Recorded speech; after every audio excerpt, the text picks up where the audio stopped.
Brighton's under-21s. Adam Lawrence's side have had an exemplary season, and they're 90 minutes from capping the campaign with some silverware on the south coast this evening. Alongside me for the game, my partner in crime, Ben Thornley, academy graduate of Manchester United, and Adam Lawrence's side have been really, really good over the course of the campaign. It would be just desserts, wouldn't it, if they could add a bit of silverware to that brilliant campaign? Yeah, they were really unlucky not to pip Chelsea to the league title on the last day, but they have performed extremely well in the game since to be able to get to this point. So let's hope that they can go one step further and win this evening. Yeah, they probably deserve it, given the way that they've played. Finished level on points at the top of the PL2 table with Chelsea. Even a point against Newcastle on the final day would have been enough for them to take the league leaders title. They take on a Brighton side that finished 12th, that have just been very good in the playoffs. So, you know, given how well we've seen Manchester United perform, they do go into this with a slight favourites tag, I think, don't they? Yeah, I think you can safely say that because of how consistent they've been over the course of the season. But as you've just rightly pointed out, Brighton finished 12th, but have beaten some very fancied teams en route to their pathway to get here. Certainly the case. Let's take a look at the two sides that are set to fight this one out, starting with Manchester United. Will Murdoch in goal. That has been very often the case for the under-21s over the course of the season. Diego Leon at left-back. Dan Armour, who played in the FA Youth Cup final on Thursday, starts in the centre of defence alongside Sonny Al-Joffrey, with Jayden Camerson making up the back five. Tyler Fletcher, one of the two Fletcher twins in the side. Jack Fletcher playing just in front of him. And Dan Gore back from his loan with Rotherham. 41 appearances in all competitions for the Millers over the course of this campaign, returns to the side. Scanlon left, Shea Lacey right, and Victor Musa is preferred up front for Manchester United, although Chido Obi, who also played in the FA Youth Cup, is on the bench for Adam Lawrence, should he be required.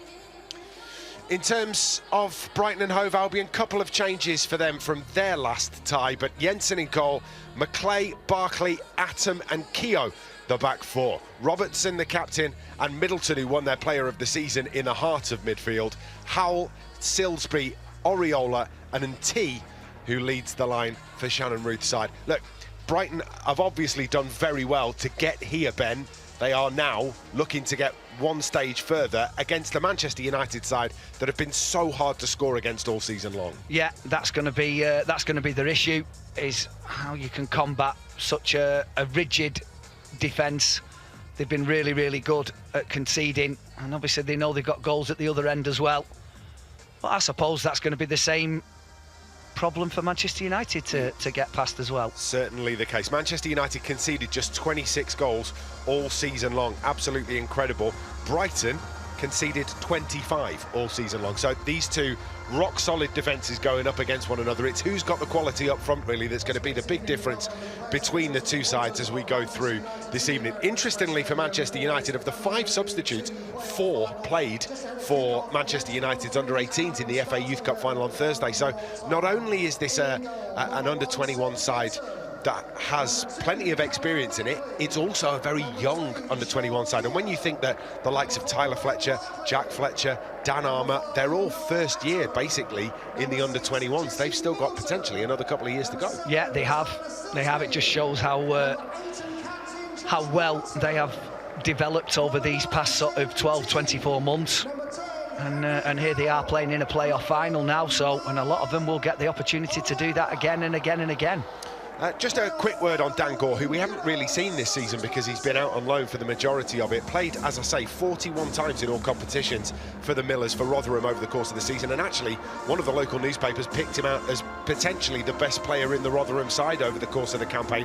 How pleased will Adam Lawrence be that he's able to welcome back a midfielder with that quality? Yeah, massively. He was a shining light in Rotherham's season that obviously ended up with them being relegated, but I think he took a lot of plaudits for his performances, and he will come back a stronger footballer, both physically and mentally. Well, that's interesting, isn't it? Because he will have played 41 games in a first team in league football, and not an easy league either with Rotherham. So he comes in with all of that experience and automatically promotes him to sort of one of the leaders in the group, I would Definitely, imagine. yeah, having that many league games under your belt at the age that he is, and just very recently as well, then yes, he will be a key figure this evening. Could be absolutely crucial. We are moments away from getting this tie underway. Manchester United looking to cap a brilliant season with a bit of silverware. 90 minutes stands between them. And we are underway in the PL2 playoff final. Manchester United against Brighton Hove Albion at the Amex Stadium down on the south coast. Long ball forward is looking for Musa early. Bounces, difficult bounce for Jensen, wasn't it? As the rain trickles down, Musa was making life a little bit difficult. He does eventually get two gloved hands to the ball.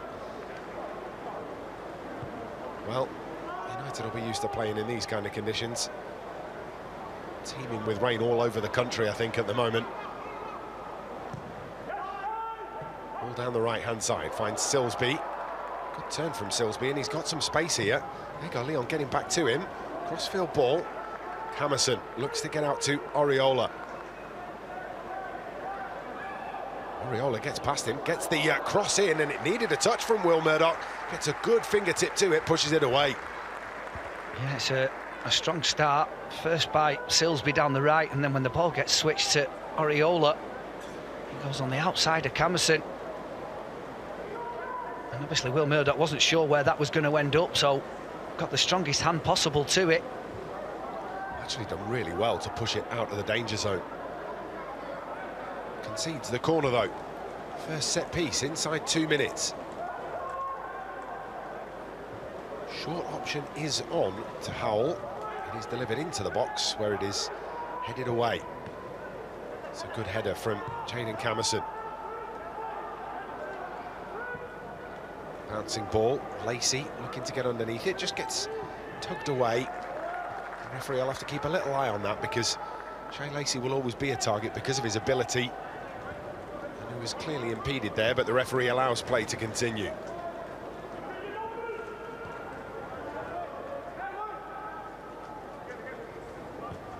Barkley to Atom. Another attack going here down the left for Brighton. Switch out to Silsby. Tyler Silsby knocks it into the penalty area. Back out to Harry Howell. That was left-footed effort. Straight at Will Murdoch. Yeah, first thing you see instantly is Harry Howell, the number 10. Definitely wants to come in on his left foot, but you would imagine, Liam, that Brighton, the way and the structure of the way teams play, where their first team play, that the academy will be no different, and they'll want to have plenty of the ball, and they'll also have a sprinkling of players on there that will be able to turn games, if you like. Fletcher. Diego Leon. Paraguayan looking to scamper away down the left-hand side. Goes down under the challenge. Referee says there's no free kick there. Keogh. Out to Oriola. Back now to Noel Atom. He's a big lad, isn't he? Great name too. Yeah. You could have plenty of puns on his name, couldn't you, if he were to take a starring role.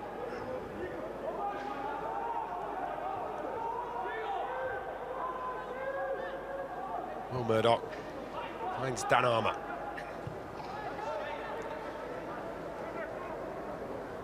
Murdoch with plenty of time to get that ball downfield. Can't pick out a red shirt though. That Manchester United press has been bypassed again. Oriola down the left to Keogh. Foul has been given.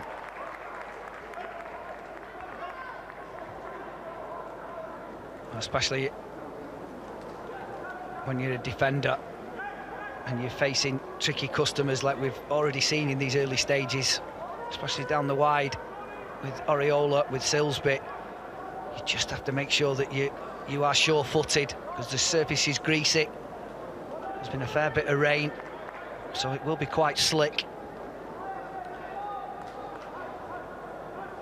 No real troubles with any standing water on a Premier League surface. Ben's absolutely right, will be zippy. So another set piece for Brighton. Shea Lacey, the only player in the wall for Manchester United. Scanlon marshalling Middleton on the edge of the 18-yard box. Bent into the penalty area. It was met at the back post, wasn't it, by Atom. Can't make a clean connection, cleared away by United. No, he just seemed to be falling away, didn't he? And then got all his angles wrong. But he was unmarked. It's been a bright start from Brighton Hove Albion. The Seagulls, early in this one, just having the better of it. Manchester United weathering the storm.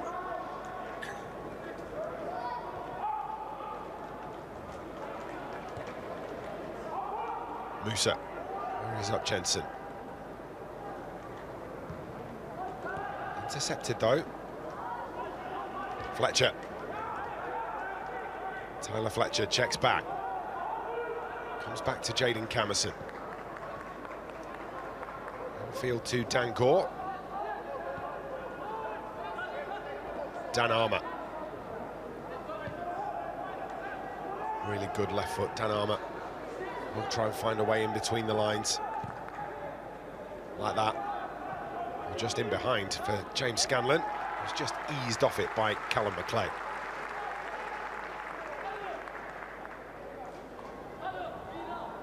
It's not a bad ball, it's a right thought, just Scanlon unable to get on the end of it. And he's capable, certainly on his favoured side, Dan Armour.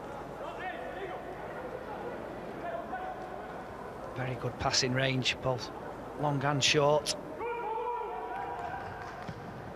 Musa closing down. Silsby brings up the switch, but then the ball back is wide of Diego Leon. McLeay. Barkley. Atom. Down the line.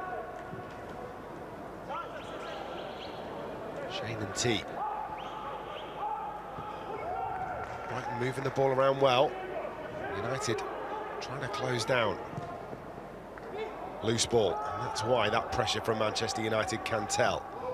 Gore to Fletcher. Tyler Fletcher comes back to Sonny Al-Joffrey, the Manchester United captain for the evening.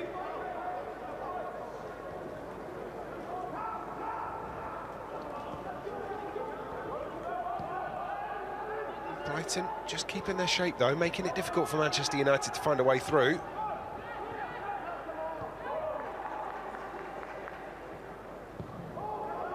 Dangor does very well to get that pass away to Jaden Camerson. Maybe Manchester United can get something moving here. Jack Fletcher.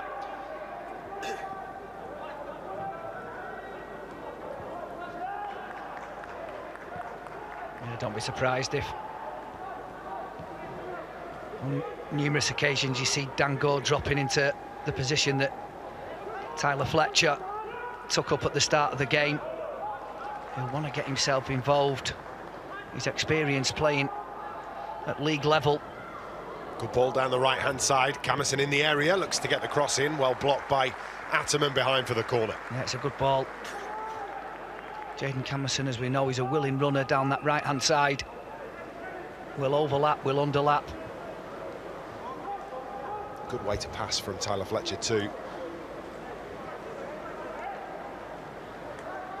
And the rain tumbling down at the Amex. Lacey with the corner. Short to Fletcher. Out to Gore. Back to Fletcher. Fletcher's left-footed. Effort is just wide. Well, I thought that one was going to nestle in the far corner. He's actually just had a bit of a push at it. It's ended up flying wide of the mark. Yeah, I always look at the goalkeeper in these situations, and didn't seem Jensen to be too troubled by that. I think he realised that he hadn't quite made the connection that he would have wanted. Fletcher. But it's got the makings of a good game, hasn't it? It's that old boxing phrase about styles making fights.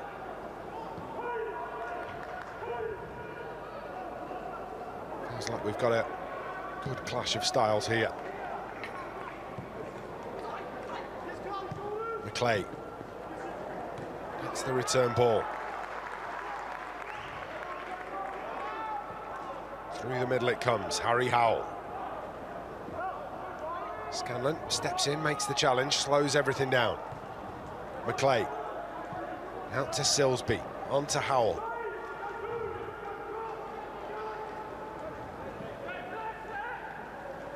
Good turn from Silsby against Diego Leon.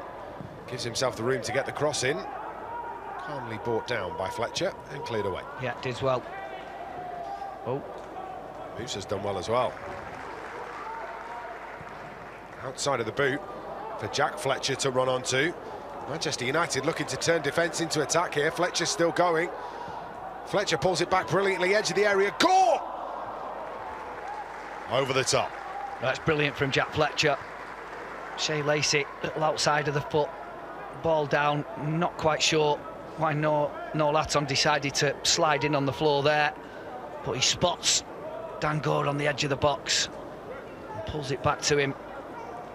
Maybe more suited for his left foot rather than his right, the way the ball bounced up. But it's a good break nonetheless. Just goes to show how important that first touch is. It either sets it up perfectly for you or you're stretching for it ever so slightly. And on that occasion, Dan Gore just stretching for it. But United showing that they have got the capability of getting in behind.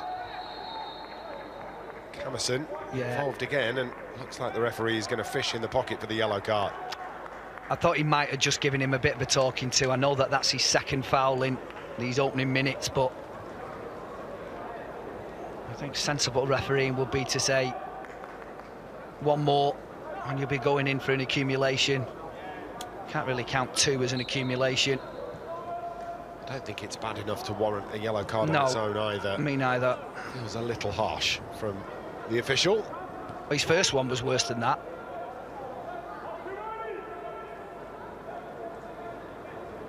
So talking to would have, sorry Liam, talking to would have been sensible, I think, there. Made a rod for his own back, potentially, the referee. Keep an eye on that situation as we go through the game. Benjamin Barkley.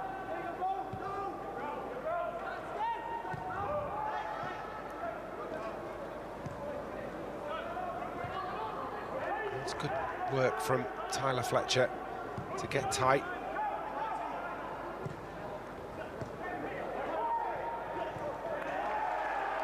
Another good challenge from Manchester United, but it's Brighton that come away. Referee playing advantage is going to give the free kick to Brighton. For the challenge from Diego Leon. Now I have to say that any of the infringements we've seen so far, that's the worst of the lot.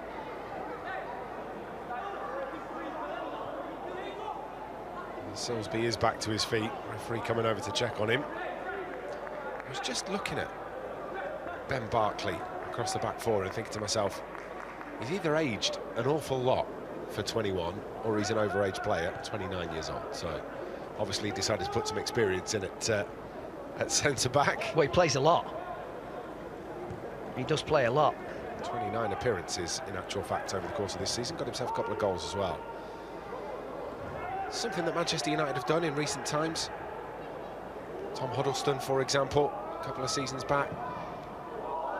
Not as young as that, though. No, maybe not. You think that 29 would be a little bit too old for him to be playing that many appearances?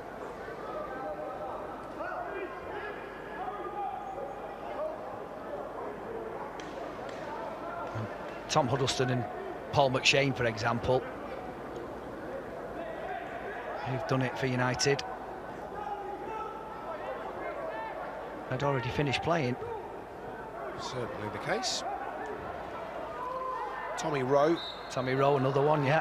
Most recently, actually, Tommy Rowe.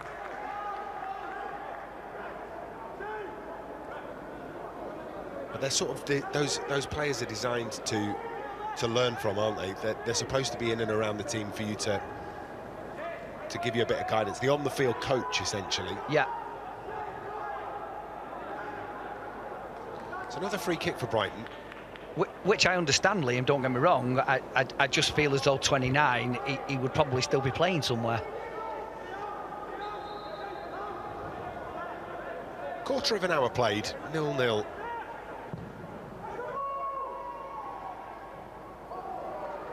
Headed away by Musa. And T gives it back to Keogh. Keogh's cross. All the way through the penalty area. Takes a little deflection off James Scanlon's head. Throw in from Robertson. Silsby. It's been a pretty even start to the game. It's been pretty even. It's been pretty open as well. You think that you come to a final, both teams might, be sort of feeling each other out, but they've both taken their opportunities to attack when it's been necessary and able to do.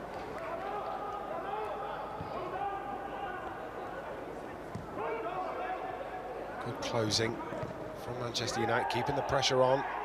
Referee's going to allow play to continue here, and Gore is up to the edge of the area looking to feed that into Musa.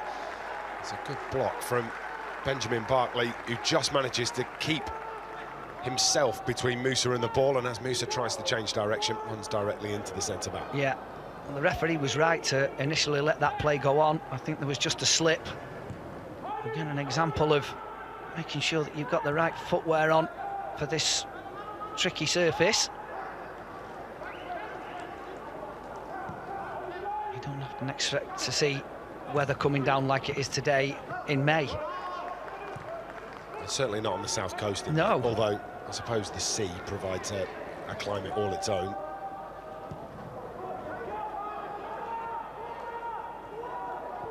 Murdoch, long way out from his goal, but brings it down well. Gets it out to Camerson. Works the ball into midfield, but can only find a Brighton shirt. Again, dancing feet from Oriola, gets himself into the penalty area, but can't apply the final touch. No, he seems to have one thing in his mind, doesn't it? Very attack-minded, Oriola. As soon as he picks up the ball and he gets the opportunity to go at the United defence, he does it. Lost control of that one on that occasion, though. Jack Fletcher sends it all the way back to Murdoch. Well, this is how the under-21s have played for the majority of the season. They like to have the ball, they like to use Will Murdoch in the build-up, and then they'll try and catch you. You are caught out of position, they will exploit that.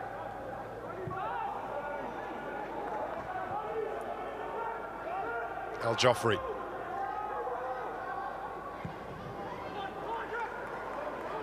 Looping switch from Al Joffrey. It's not a million miles away from being brought down in play by Jack Fletcher, but he was always second favourite to do it in the position that he was in. Just ever so slightly too much on it, but right idea.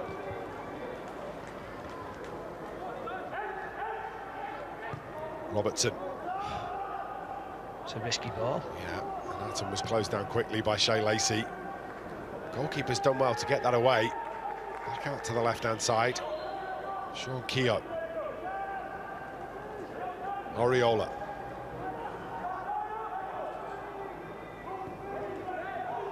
Back to Atom. Ben Barkley.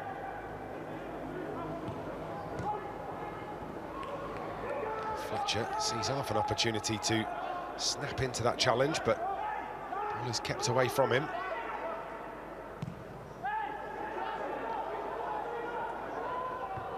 Well done, Will Murdoch. Flag stayed down. Yeah.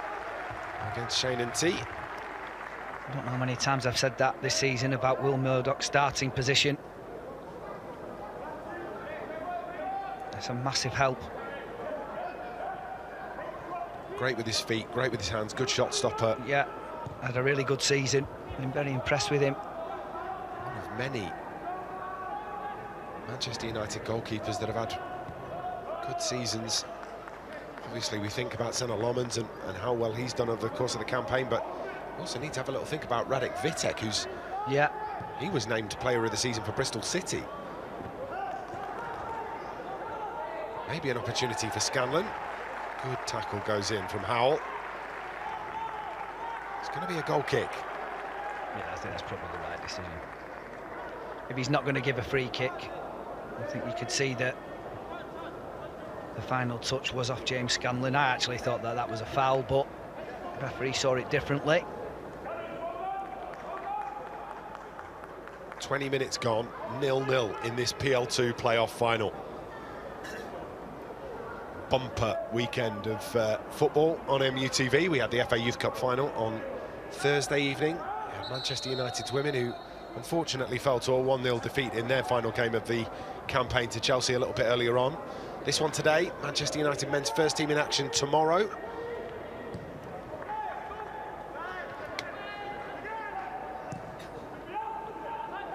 Busy weekend for Ben Thornley and I.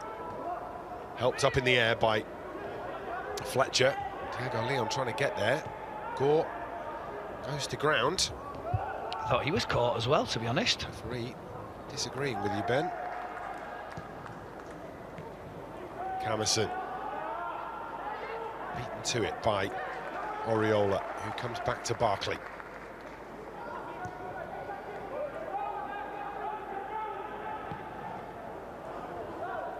Ball out to the left-hand side, straight out of play.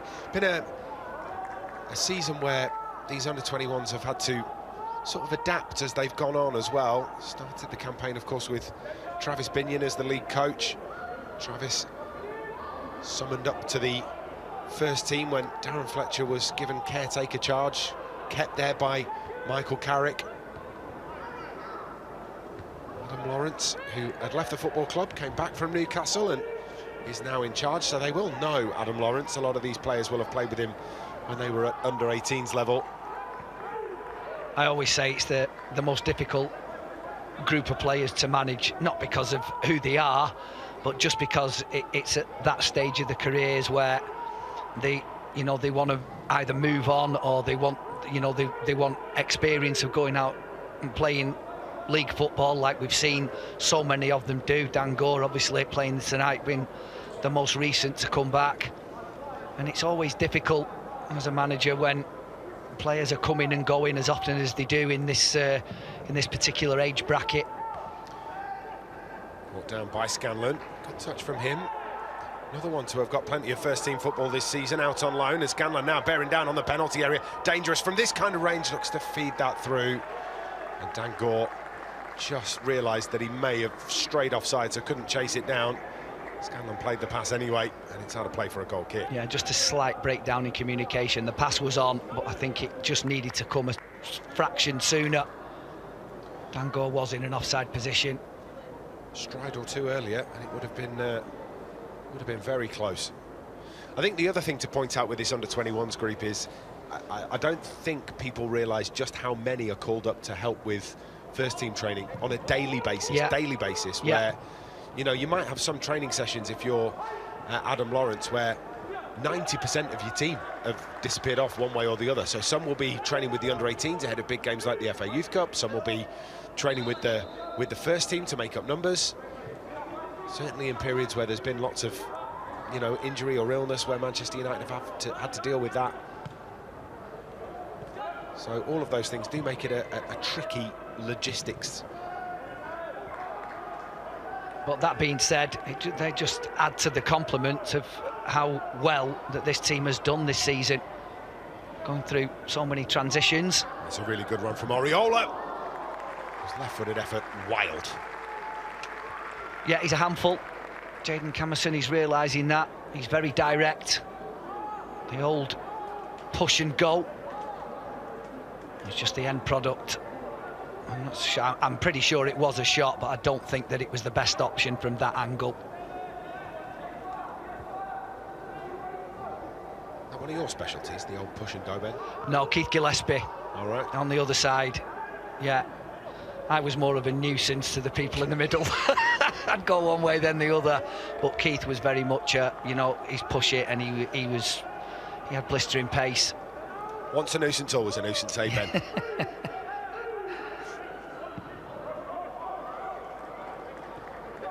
Diego Leon.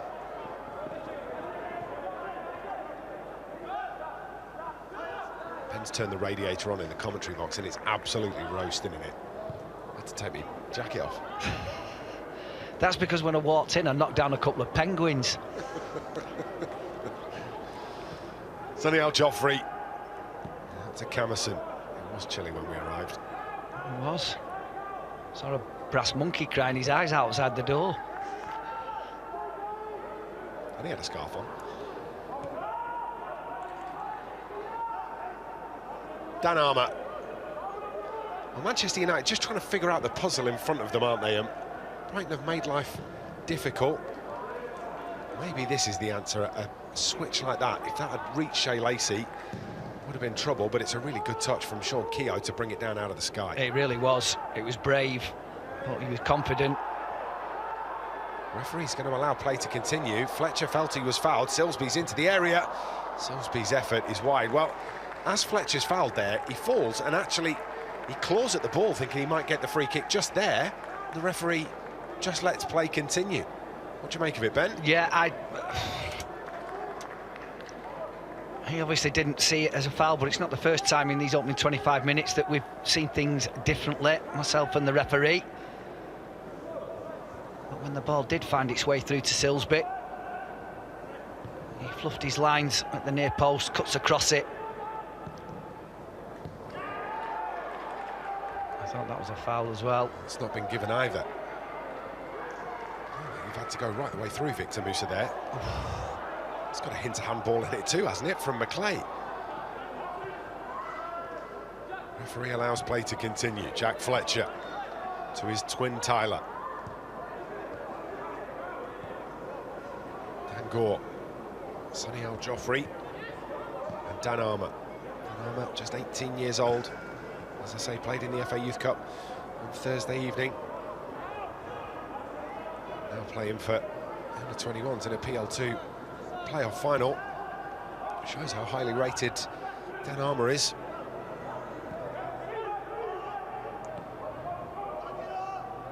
Scanlon. Back to Armour. Brighton just keeping their shape at the moment, making life difficult. Fletcher tries to commit a couple of midfielders. Diego Leon into the area, takes a touch, pulls it back. Can't get enough purchase on the cross to really trouble the Brighton defenders. Great ball from Dan Gore, inside the full-back. Spotted the run of Diego Leon. It wasn't the full-back, actually, it was Silsby. He's gone to sleep. The right-sided forward for Brighton. And probably disappointed that he didn't make more of that opportunity, Leon. Just needed a bit more oomph on the cross, didn't it? Yeah, great ball from Dan Gore, though. Brilliant. Lovely vision, perfectly weighted. Scanlon. Leon.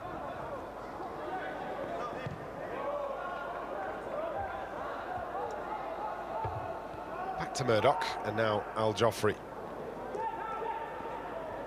Lacey has come central here to try and affect the game.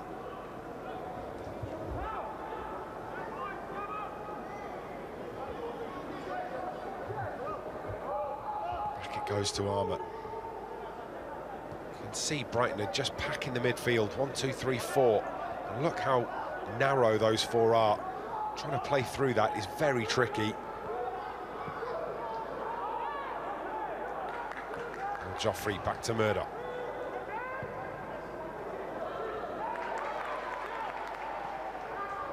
Caught him. Referee's going to allow play to continue. It's a clear foul. Not been given, and into the area they come, and that's a really good save. Will Murdoch spreads himself, makes himself big, and Sonny Al-Joffrey barking at the referee, and I can understand why. Yeah, I mean, I can't be wrong every time, but that was certainly a foul on Diego Leon. It's also a foul. The referee spots that one, gives the advantage, but then no advantage comes, doesn't bring it back for the free kick. Come to it. I don't. Well, it's a great save from Will Murdoch, by the way. He advances really quickly. There was a slight overload at that back post, and he was out like a shot to smother it. Sort of a Peter Schmeichel-esque spread eagle, Yeah. wasn't it? Make yourself as big as you can and hope that you get something on it. Well, the referee certainly hasn't done us any favours this opening half hour with some of the decisions that he's not given, shall we say, that are quite clear. Well, that one on Diego Leon was as clear as they come. You'd have been absolutely furious, wouldn't you? If that had gone in. The back of the yeah. net. Yeah.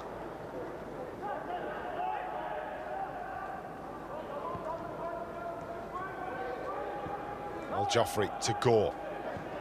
Gore onto Fletcher. Jack Fletcher looks for an early one down the left-hand side.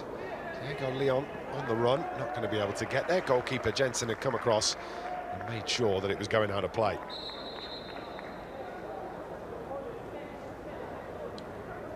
Referee speaking to Diego Leon now. I'm not so sure what for. He was indicating the decision that he didn't give that led to that shot on goal and that Will Murdoch save. But what use of doing that now, I have no idea.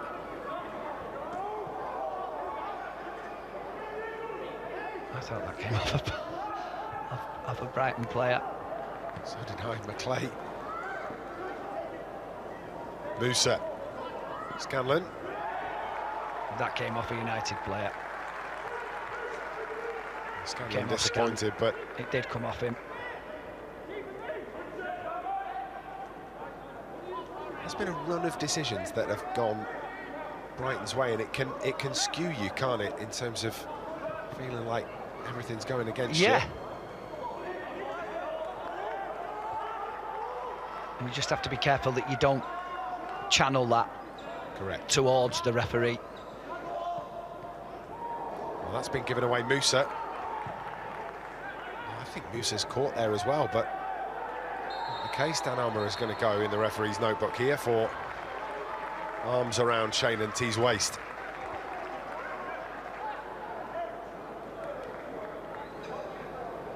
I think he just slides in there.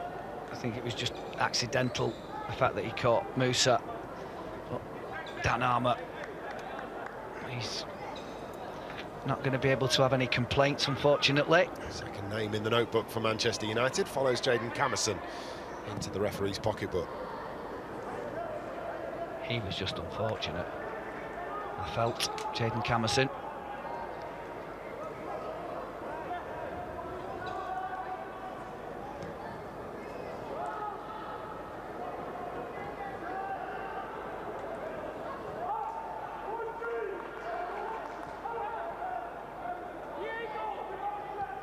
Atom.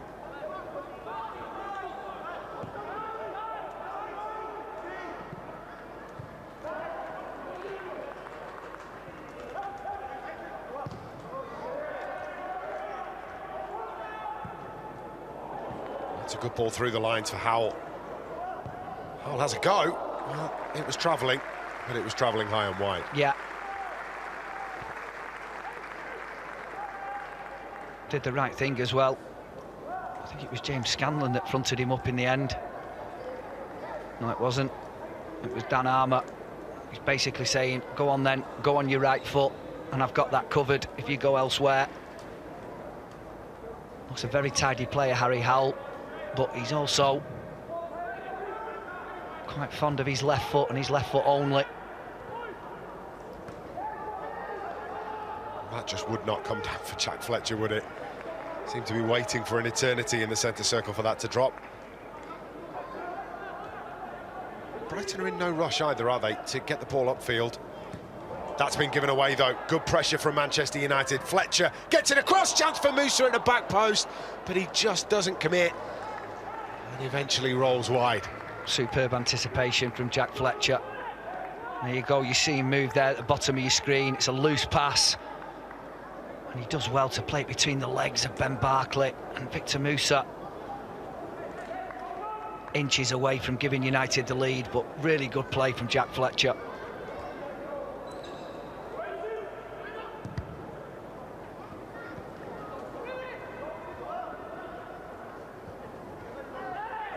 Gore makes the header. Referee So there's a clash of heads. Immediately summons on the trainers without actually checking that Dangor's okay or not. He bounces back to his feet.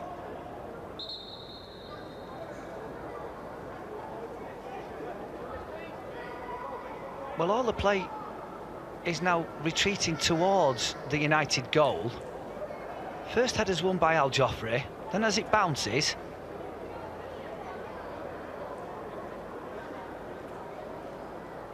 there's a little bit.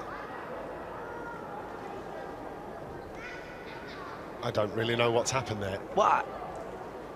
The referee determined that the physios were coming on to check him over.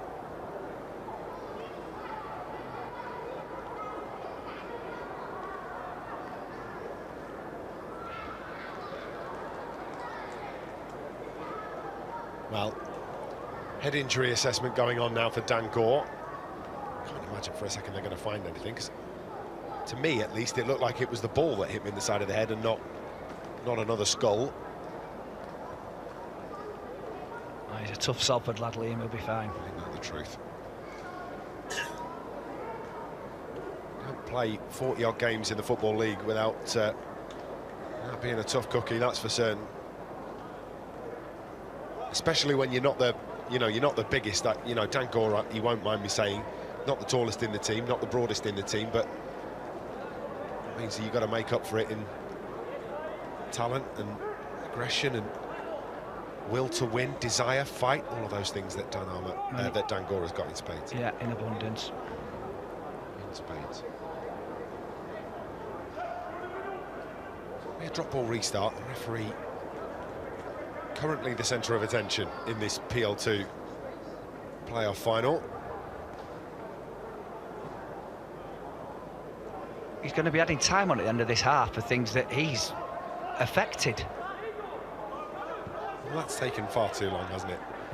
But we are back underway. Scanlon plays that off the Brighton player.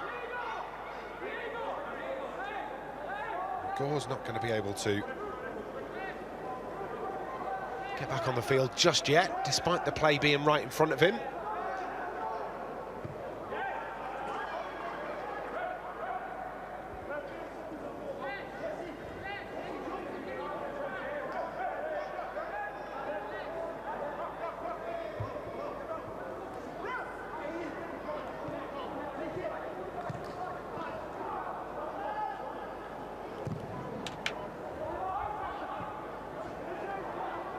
Brought down in midfield. Brighton now on the attack. Diego Leon looks to get the tackle in.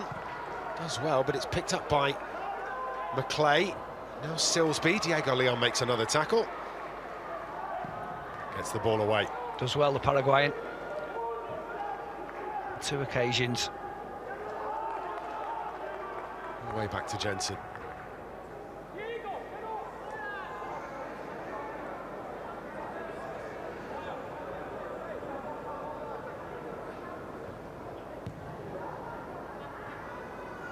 Just get that feeling that they might come unstuck playing that ball out from the back and playing it so straight and so short.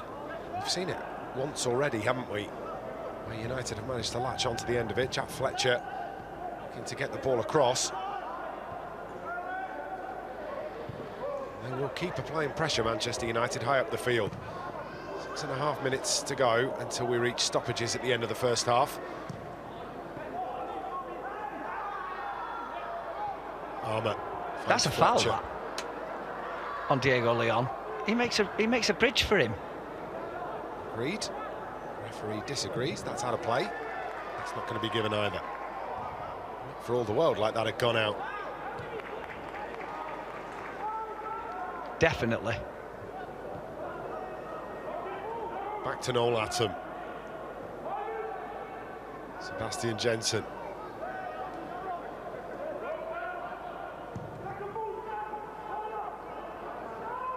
Camerson watches that onto his forehead. Brought down by Shane and T. Lifted back out to the far side where Camerson gets the better of Oriola. Oh! Oh, that's been missed, and now Victor Musa up to the edge of the area. Musa finds himself some space, gets the shot in, but a good converging tackle deflected out for a corner. Yeah, and he wanted to move into the centre of the goal to give him more to aim at. I'm not sure what Noel Atom was doing there, and he doesn't look like he's that bothered about getting back, but then all of a sudden, with that touch inside from Victor Musa, he realises he's got an opportunity to make the tackle and atone for his error, and he does that. You'd anticipate a full sprint from a centre-back there, wouldn't you? And he just sort of... It was an amble. Yeah, an amble that covered so much ground, though. It was unbelievable. Still managed to get the challenge in. I wish me running looked that easy. Lacey. Shea Lacey. Diego Leon. Gets the cross in. Too close to the keeper. Shame, because a really good first touch to get himself away from the full-back.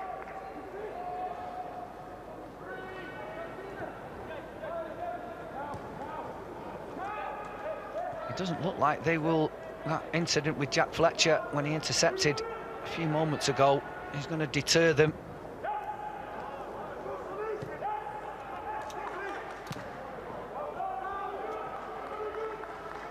That's a ball to nothing, isn't it?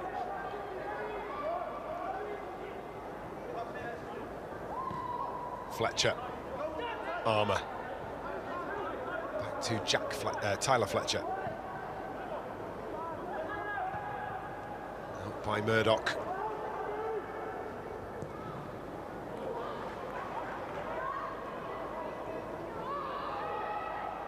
Camerson is flagged for offside.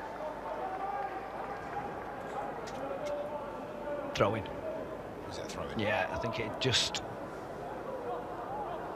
crept out of play.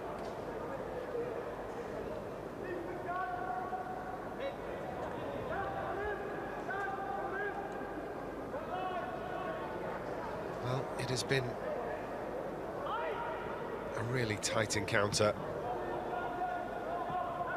Made even more staccato. Oh, that's a short back pass, and Will Murdoch's not going to get there. Has to retreat. Shot comes in. Wide. And Will Murdoch's high position maybe just forcing Shane T into taking it on earlier than he wanted to, and he puts it wide. Yeah, I mean, he was always favourite here, Asniel Joffrey. It's just that his contact, I think it comes off the inside of his calf rather than in his boot. I still think he should have scored. I think he had plenty to aim at. And United have got away with one there. 10 goals this season for Shane T. More of a central midfielder, actually. That's a little nip out as well, isn't it? At Fletcher. Referee spots it, plays the advantage. Out it comes to Scanlon. Scanlon gets around the approaching tackle. Fletcher. Jack Fletcher comes back to Armour. Manchester United with numbers forward here. Al Joffrey.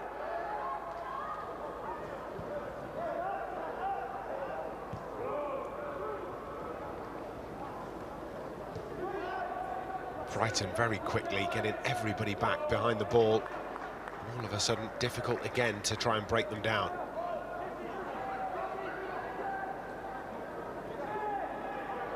Al Joffrey through to Fletcher. Evades the challenge.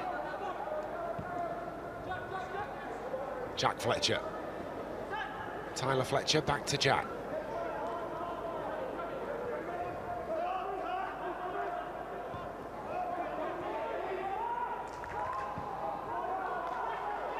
United looking for a little bit of width to get round this Brighton side. Diego Leon has found himself in a central position.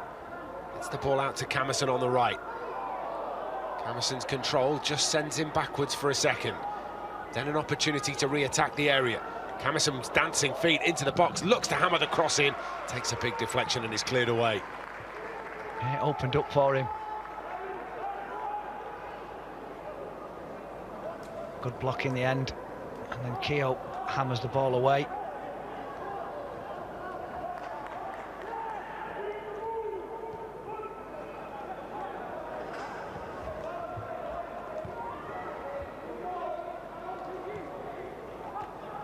Armour to Fletcher. Fletcher finds Jack Fletcher. Turns. Can he pick out the pass now in the penalty area? Still going here, just taken off his tiptoes by Noel Attam. And then good football from Brighton, and they're on the charge in the opposite direction. Manchester United having to get their recovery runs in. Falls at the feet of Oriola. Oriola in the D. Looks to be dispossessed. Referee says the ball was won. Well, we've had enough against us, so we'll take that. One that goes for us. It did look like a foul on the edge of the box, Certainly but did. He's not got much right. We're going to have 1 minute of time added on at the end of the 45, despite the restart from the injury, in inverted commas, to Dan Gore taking about 3 minutes to sort. Easily.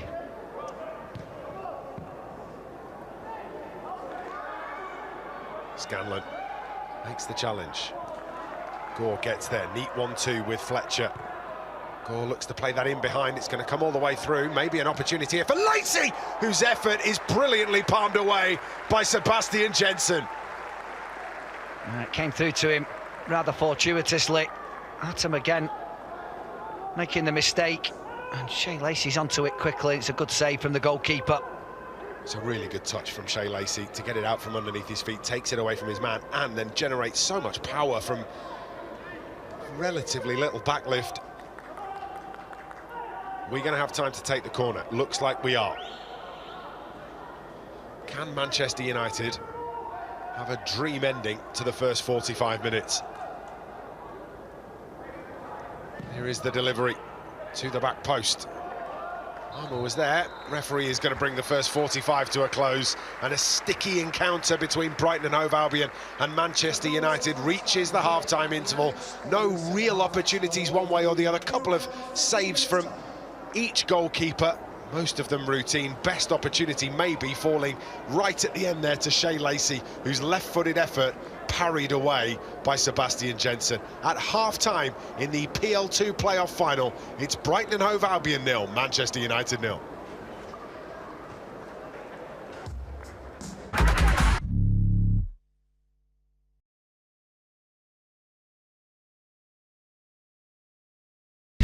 Town, then I rinse and repeat, and they kick it with some size 12 feet. It's Mr. Big Stepper, no bend to break under pressure. I'll be the plug connector. Don't make me have to come check ya. I am Mr. Big Stepper. No sweat, I don't need no stressor. You show me love and reflector. I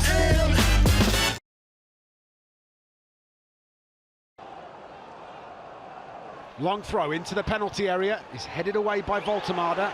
Met by Patrick Dorgu! Oh, it's a screamer! What a way to score your first ever Manchester United goal! Patrick Dorgu on the volley from the edge of the 18-yard box gives United the lead. It's picture perfect on Boxing Day. Manchester United 1, Newcastle United 0.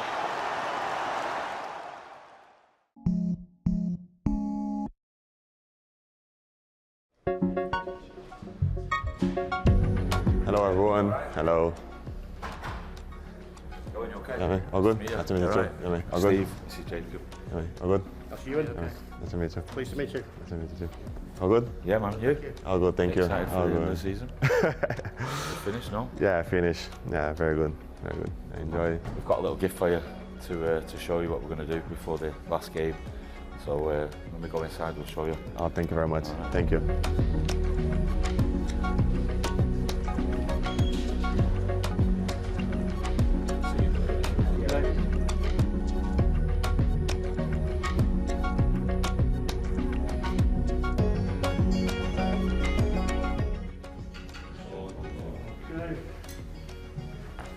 Do you recognise it?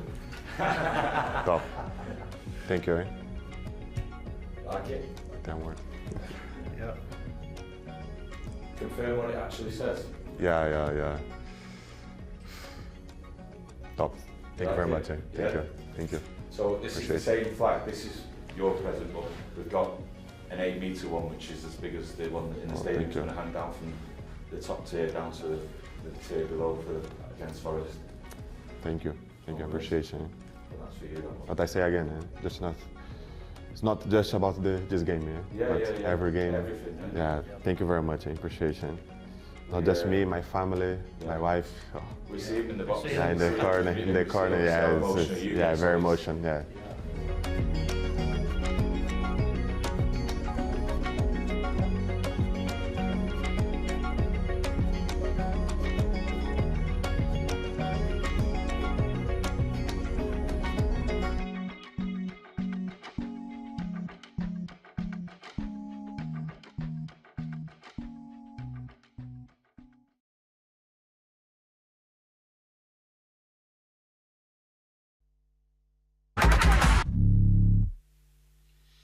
Welcome back to the Amex. It's 0-0 between Brighton Hove Albion and Manchester United after the first 45 minutes of this PL2 playoff final.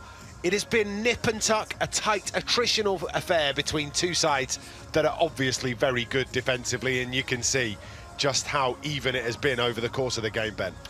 Yeah, Brighton started quite brightly. United sort of felt their way into the game, and both teams have found it difficult to break the other down. I think Brighton probably, you would argue, have had the better of the attempts on goal, but it's 0-0. The really interesting stat in there for me is 5 fouls conceded by Manchester United and none conceded by Brighton, and I'm not sure that that's an accurate reflection of the football that we've seen, Ben. No, I've disagreed with the referee on quite a lot of things, both for and, you know, there was one against us on the edge of the box that looked a certain foul. Glad it didn't happen, but I'm not quite sure how there can be that many decisions that the referee hasn't seen and not given. Very, very odd as we've gone through the opening 45 minutes. Let's have a look at how that first half went.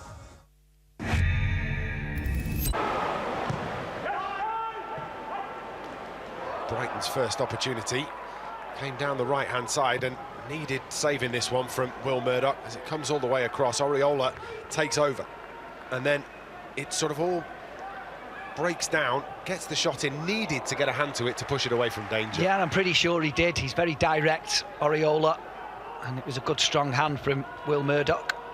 Next opportunity came Dan Gore's way, who sent it out to the right-hand side, and then Fletcher's effort flashed wide. Gore was the next man off the rank, and he has had a brilliant game so far, Ben. He has. Lovely ball from Shea Lacey outside of his left foot. Not so sure why Atom goes to the floor, but Jack Fletcher does really well, pulls it back, and maybe he should perhaps, where that ball popped up, go into it with his left foot. Yeah, it just sort of bounced up onto the wrong foot, didn't it? Oriola again causing problems for Brighton, gets into the area, but he can't get his shot on target either. No, again, very direct, uses his pace, but it was the wrong end product. It needed to be a ball into the box. That looked like a foul on Diego Leon, which wasn't given, one of the things that Ben was talking about before, and it ends up with a shot that's really well saved. Brilliant save. It's a really good save, probably the best save that he's made this half, Will Murdoch. Harry Howell also had an opportunity for Brighton in the opening 45 minutes, and as it broke to him here, decides to line up the shot, has a go, but again, not on target. No, Dan Harmon knew exactly what he was doing, and he was always rising. This was an opportunity for United. Fletcher putting it across, Musa doesn't get that. No, great ball, great anticipation, and unfortunately Victor Musa. Musa again, looking to get on the end of this one. It's a brilliant break, this, from Manchester United, Ben. It really is. Does well, Camerson, because he's up against a tricky customer. Not sure what Atom's doing there, and as he steps inside, he sees the opportunity to atone for his error, and Musa doesn't manage to get his shot towards goal. It's a good converging tackle into the 43rd minute, and T looking to get on the end of this one. It breaks away, and it's just a short back pass from Al Joffrey. Yeah, it comes off his calf. He wasn't in any difficulty up to that point, and really probably should have scored with the position Will Murdoch was in. He was caught in no man's land through no fault of his own. And then probably the best chance for Manchester United fell to Shea Lacey right at the juncture of half-time, and it comes out to him, and he probably feels like he should do a little bit better, but it's a good save from the keeper. Yeah, it is. Gets his shot off quickly, and Dan Gore involved in the build-up. Yeah, does very well to get the shot away, and it's well palmed around the corner by Sebastian Jensen. Right, OK, we had the Player of the Year awards for Manchester United this week, and the Inside Carrington podcast was alongside the stage, and we managed to grab some of the winners as they were brought off the stage, including the one and only Bruno Fernandes. Bruno, massive congratulations to you. As I said there, you're now the winner of that award for the 5th time, which is a record. Massive congratulations. I suppose the first thing to ask is, how does that feel considering it's voted for by the fans? No, obviously, I'm very grateful for that. We all know we all play for our fan base, for our club, and obviously getting this award from them, it's always very special. It's been an incredible campaign for you. Are there any standout moments that stick in your mind? No, I think all the moments we had through the season, the up and downs, they were always good. You improve with that, you get better. Obviously, individually, I think you can never make such good things without your teammates around you to help you to have a successful season. So obviously a big thanks goes also to all of them. And how important are the fans? I mean, we know how loud they can be. We know they can help when things are not going right, when things are going right. But for yourself, what does it mean to know the fans cheering every week? Does that help you? Does it help the team? Does it encourage you to go out there and do a bit more? No, of course. Obviously, I think the main thing that they give to us is the belief that we are capable and to do big things and great things for the club. And I think when they have that belief in us and they push us to achieve big things every season, obviously we all know what's the aim for this club and to play for this club, and we know how much they want to see all of us succeed. And I think the belief they have in the players is the main thing, and especially for me, that's the thing that stands out. When you look back on the season, are there key moments for you? What's the turning points, do you think, of the season? No, I think through the season, as I said before, you have up and downs, and you have things that go well and others that don't go in the way you want. Obviously, we knew starting this season that our aim was to get back into the Champions League. We never hide from that, even knowing that we want more than that. But our first aim was to get back into the Champions League, as the club has always said. And I think we have many moments, and I think the players create that moment individually for the team. And I think we had a lot of players this season that stood out and were brilliant for us. That's why we finish in the position we are at the moment. How excited are you to play in the Champions League next season? Tuesday and Wednesday nights under the lights, the Champions League music. It must be something you're all really looking forward to.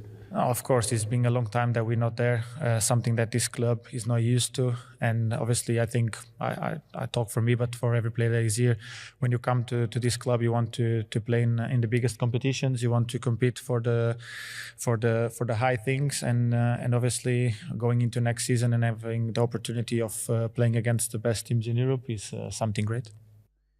Finally, Bruno, do you have a message for the fans who come out and support you week after week? No, just a big thanks for everything they've done through this season. As I said, we had moments that were tough on us, but probably more tough on them. But they were always behind us. They always supported us. They always showed their love and their support and belief in ourselves. So a big thanks for all that they have done. But let's finish on a high now.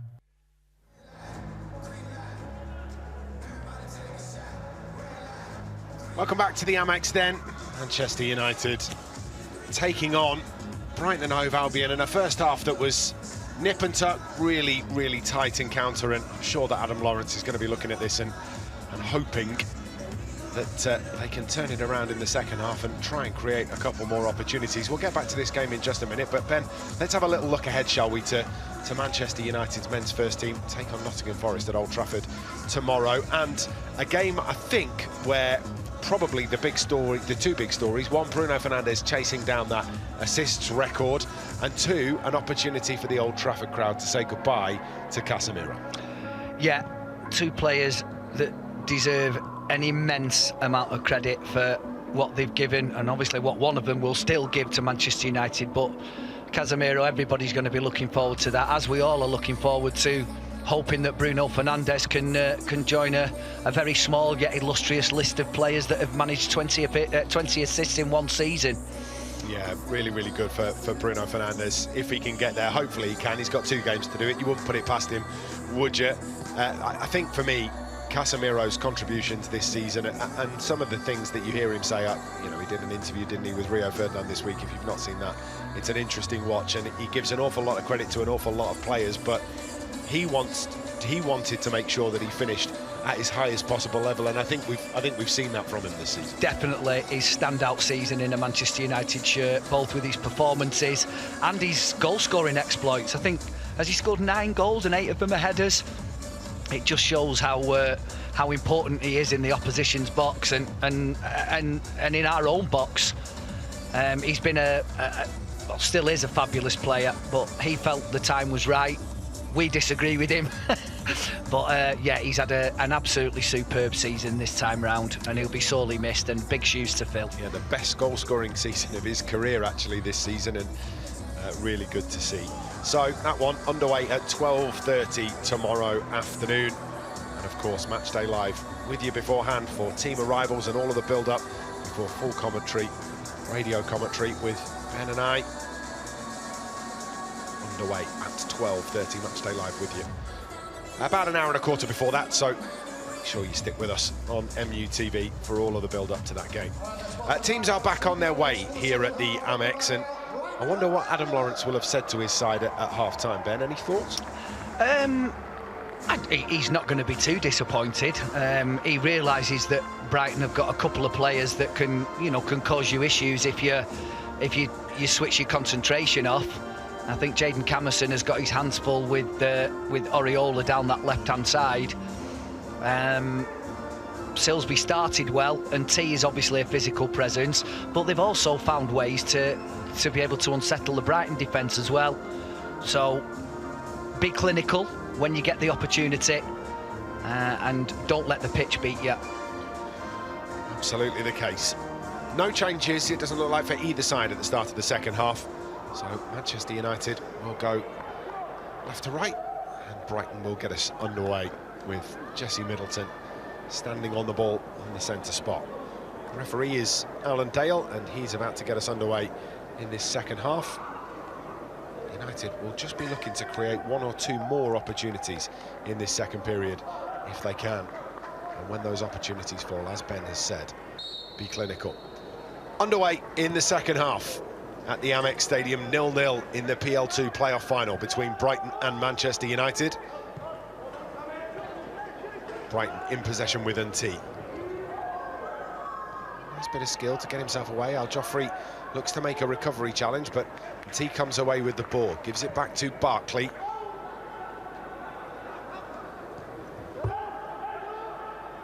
Cross from Barkley to Atom.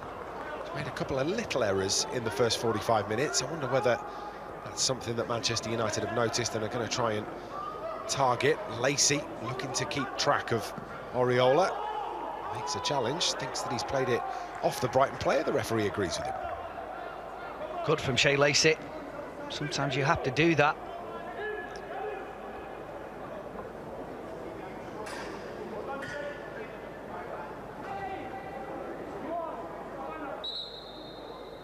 No further. I think that, that's what that whistle was for. Camerson takes the throw in. It's perilously close to being a foul throw as well from Jayden Camerson. The ball has to go behind your head. I think he just about got it there. Picked on by Musa. Maybe an opportunity here for Scanlon. Good tackle from Barkley. Needed to be absolutely certain, because had he not got there, James Scanlon was one-on-one with the goalkeeper. Yeah, he was closing down on him very fast, wasn't he? I don't think Barkley was quite aware how close he was, James Scanlon. Fletcher closing down quickly. Just having a little conversation there, Jack Fletcher, with a couple of players around him, including his brother.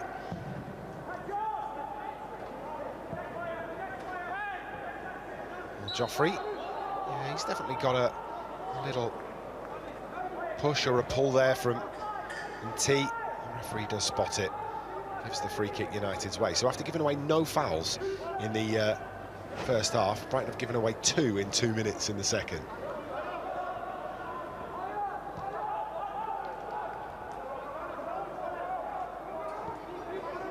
Al Joffrey back to Murdoch. Closed down quickly by Oriola. Armour does well to get to the byline, give the option to the goalkeeper. Silsby. Field to Robertson.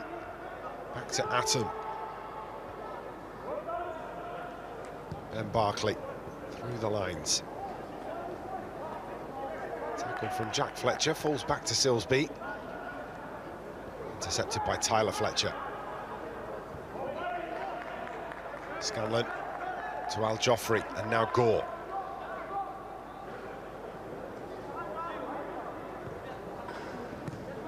Camerson back to Gore.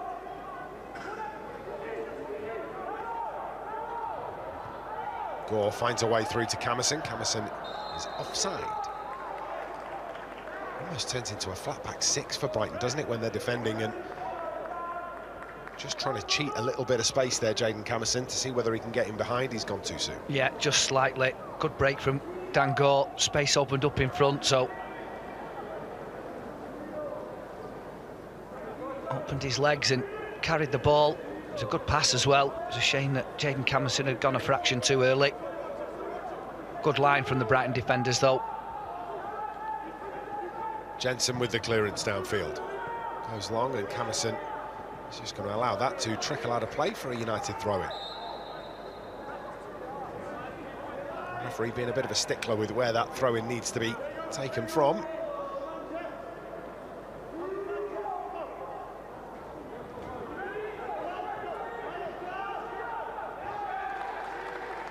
Gore does well to receive it, but quickly closed down again.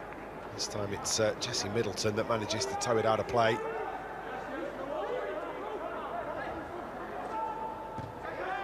Atom meets the throw-in. That's a foul. It is. Bit of a daft one as Really well, to be clumsy honest. from Middleton, isn't it? And the ball's been kicked away as well, and I think that's what Sonny Al Joffrey is talking to the referee about. Maybe Sonny Al Joffrey has managed to talk the referee into the yellow card. Yeah, it is a yellow card. Maybe actually for the original challenge from Middleton. And it is Middleton that has gone in the referee's notebook. Well, he was round Victor Musa's neck.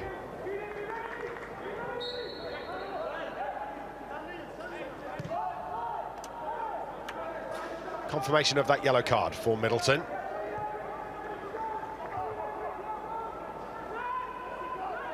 Murdoch comes out to Al Joffrey. It's good captaincy from Al Joffrey. Musa, as he started in an offside position, the flag stayed down against him. And this might open up here for Scanlon, who looks to get the ball back across, but Musa can't get there. Brought down well on the edge of the box. Gore finds Lacey. Lacey, who can come inside or outside, decides to pick out Gore. Lacey again. 2 Brighton players with him. He's always second favourite to achieve anything with that, but good defending from Camerson. High press, Fletcher to Musa. Musa to Jack Fletcher. Jack Fletcher round the corner to James Scanlon. Tyler Fletcher bends one into the box. Good thought process looking for Dan Gore, but just too far ahead of it. Yeah, gave him the thumbs up as well. They were both on the same wavelength.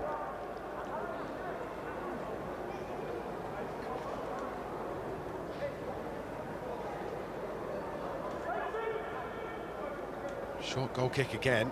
Look, Manchester United have kept 3 players up on the edge of the 18-yard box, 4 if you include Shea Lacey. There is no easy short pass out here. They'll look for it though. And they did, but immediately put themselves in a position where the long ball forward is the only option. Dan Armour is going to tidy up for United.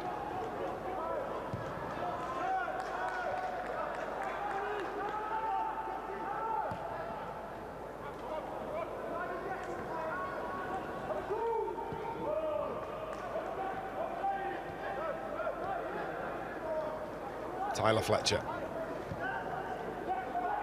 Wants that option through the middle, doesn't he? But it just wasn't appearing. So recycles the ball, gets it out to the right. Jaden Camerson. They are rigid in their shape, Brighton, Ben. Yeah, they are. Said that at half-time, didn't we? That both sides have not made it easy to break each other down. You can see why there are two teams that have not conceded many goals in the PL2 this year. Sean Keogh's headed that out play, lost his bearings, pushed Shea Lacey. No idea what's going on there, Keogh. Going to come away with the ball though, Brighton. It's good work from Dan Gore. Really, really strong. Being hassled and harried by Robertson. He just keeps his feet, stays upright, draws the foul. It makes it very, very difficult for the referee to give nothing else other than a foul in his favour.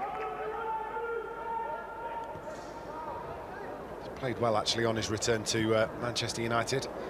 Dan Gore, sliding tackle comes in from McClay. Looks it out for a United throw-in on the far side.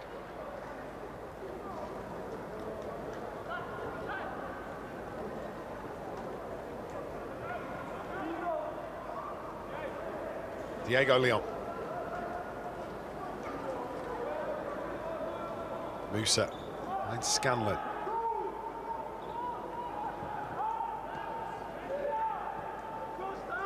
Fletcher to Al Joffrey. Looks to thread that through. Very close to finding Jack Fletcher as well, isn't it? I'm wondering if there was just a minuscule of a touch there that just deviated the ball away from Jack Fletcher's path.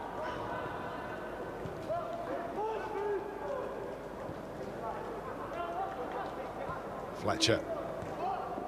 Gore. Back to Tyler Fletcher. That's not far away from making it through either. You can see what United are trying to do, trying to hit the front men between the lines, but as we've said, that shape from Brighton is making that pass really difficult. Needs to be inch perfect if it's going to find a way through.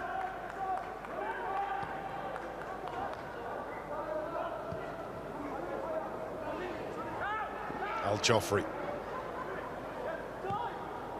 Captain sends it forward to Musa. Musa is dispossessed. Fletcher against Oriola. It's a good battle. Oriola still in possession, goes again. Eventually it's Shea Lacey that comes and tidies things up for United. The game is really tight, isn't it? Both ends of the field. Really well matched, these two. Yeah, they are.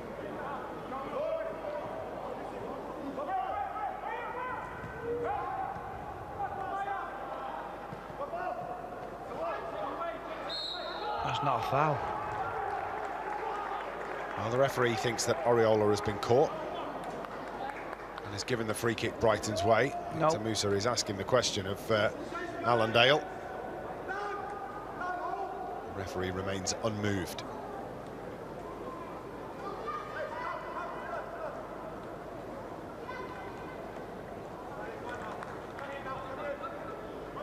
Lacey will take his time to retreat.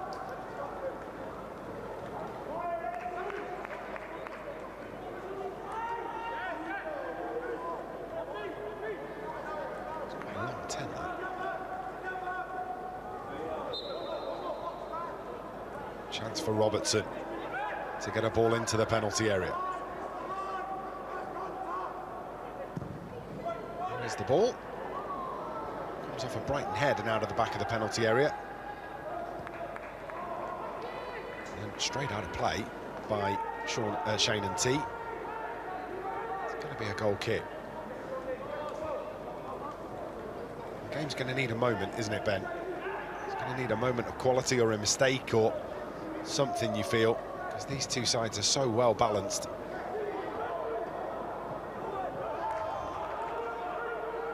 Keogh driving through midfield. Oriola. Keogh. Oh, Keogh's cross is all the way through, and it's the opener for Brighton. Not dealt with by Manchester United. Finished off by Silsby. and Brighton lead 1-0. Well, just when you didn't think that he had much room, Keogh, to be able to get that ball in, you can hardly say that it was fizzed across, but there was just a moment of hesitancy in there. Diego Leona's coming from that left-back position, but nobody gets anything on it in the centre of the goal.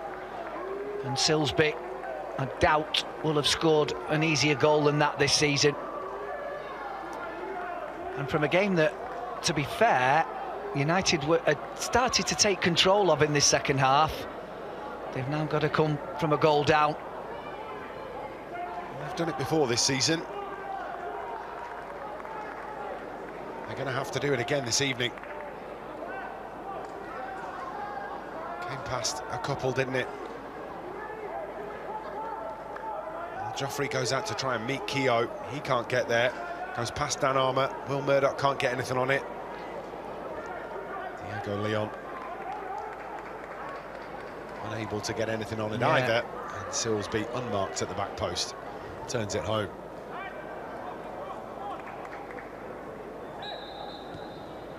Musa gets us underway after the opening goal of the game.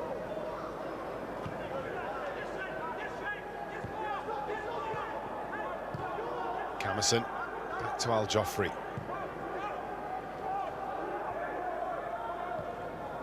Armour into Fletcher. Fletcher on the run, finds Gore. Gore looking for a ball in behind. He's caught late. Referee doesn't spot that one either. Does see that one from Gore. And Dan Gore says, you've missed the one that should have been given in the first place. Absolutely. He was caught after he played the ball.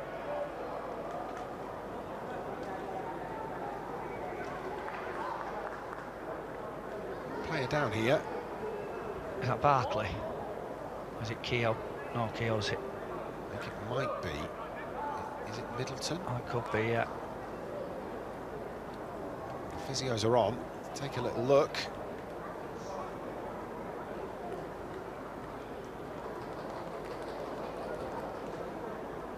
It's the right knee that they're taking a look at, maybe right quad. The referee not exactly covering himself in glory there, because it did look like a foul on Dan Gore in the middle of the park. In the first place it was. Yeah, it was. And I think Brighton will have recognised the fact that United were starting to get on top. So their tails will now be up, trying to chase a second goal. Adam Lawrence calls over his side. I think he's summoned one of the substitutes that was warming up back from away to our left-hand side as well. Chido Obi, I think he was bellowing. And it is Jesse Middleton that looks like he's... Yeah, he's not going to be able to continue. So Jesse Middleton will be replaced by Zayn Alvarez. Jesse is replaced by number 12, Zayn Alvarez. So, whatever the problem was for Jesse Middleton, too much for him to overcome. We are right in the substitution window anyway, aren't we? This is normally the point of the game where you start to see some changes.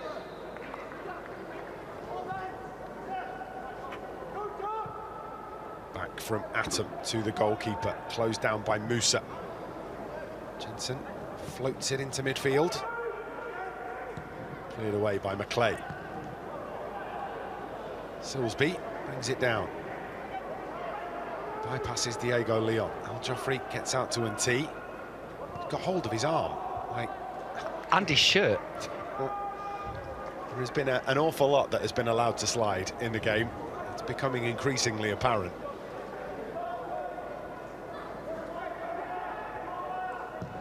Murdoch's clearance, not a great one, but Manchester United managed to resolve the problem.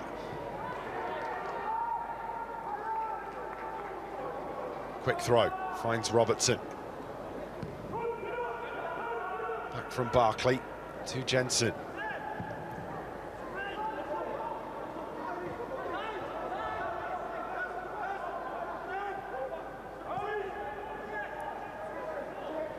Murdoch I would imagine that the changes will be coming from Manchester United. Just want to freshen things up. Two hands in the back from Harry Howell. Pushes Tyler Fletcher to the floor. Double substitution for United coming off. Number 9, Victor Musa, being replaced by number 16, Chido Obi. So Victor Musa makes way for Chido Obi. Second substitution will be Godwill Kakonki, who, as we say, played in the FA Youth Cup final on Thursday, but deems that he's got 45 minutes in him, and he replaces Diego Leon. And what you will get from Godwill Kakonki is, well, the best part of half an hour here of effort running down the left wing. He will be a problem for Silsby. He will. Silsby and McClay have now got their hands full with Scanlon and Kakonki and Chido Obi. And Chido Obi has been excellent at this, just the closing down, the running, the pressure, causing problems across the back line. Obviously he gets his goals too, but the pressure that Chido Obi has been exerting in recent weeks has been really telling. Yeah. He has most certainly improved that part of his game to make him that all-round centre-forward that is both difficult to bypass and deadly in front of goal. With the way that Brighton have been building up, with those short passes out from the goalkeeper, that's where Chido Obi will be looking to target his efforts in the closing half an hour. Gore gets there, but gets a little bit unlucky that the ball falls to a Brighton player. Nips in and makes the next challenge too on Robertson, and again gets a little unlucky that it hasn't gone to a red shirt. Yeah.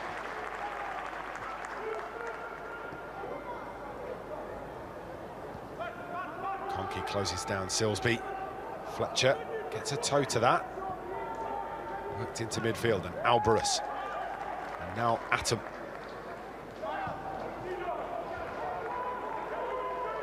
Oriola. Shea Lacey's a little bit late to that one, and the free kick is given against Manchester United.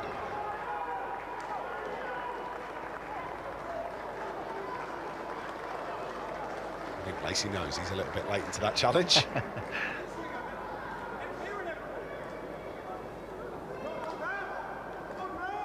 Referee, I think, waiting for a free kick taker. Eventually one comes across in the shape of Joshua Robertson.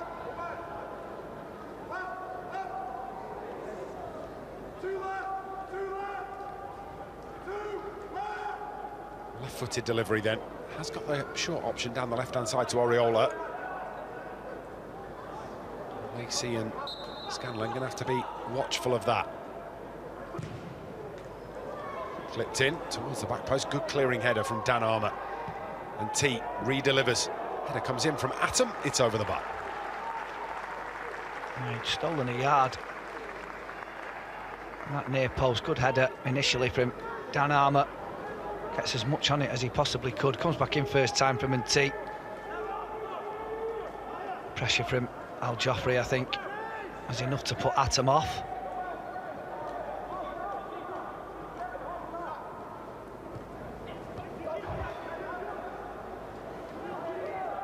Armour to Kakonki. Uses the screen that Jack Fletcher provides for him. Camerson, Lacey. Yeah, gives the free kick. Did wonder for a moment whether he'd seen that one, but it's hard to avoid it, really. Yeah, Alvarez just caught him. Well, that's going to be a yellow card, and that is brainless from Zayn Alvarez. I don't understand that. It's just such a silly decision to make. Goes in the referee's notebook.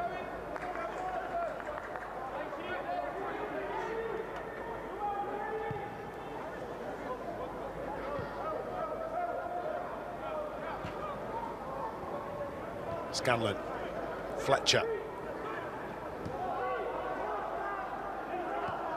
United don't need to rush. They are going to have to try and create something to get themselves back into this. was aimed towards Obi. Good challenge that gets that away. Tangor has been all action in this game, Ben. Well, that's what we said before it kicked off. He'll be a key figure and still hopefully might be in this game. His work rate so far has been exemplary. Good tackle from Camerson.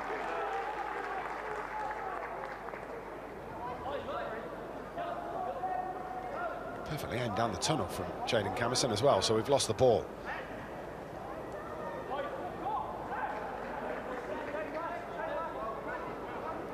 Eventually, it's in the hands of Sean Keogh.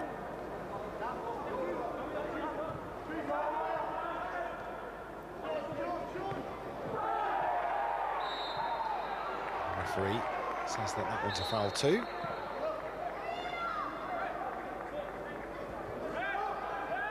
Just a little bit tetchy at times, the game.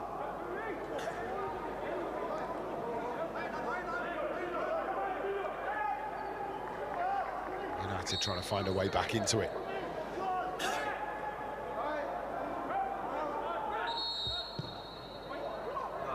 Well, the referee has blown his whistle. It's going to have to be retaken.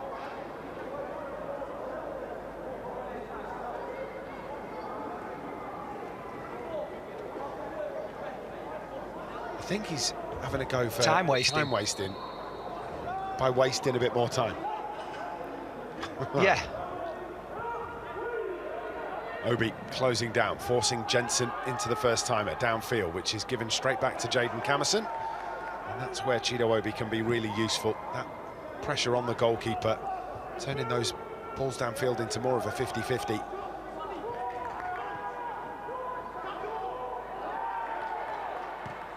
Camerson loses out. Oriola. Skillful winger. Nehemiah Oriola.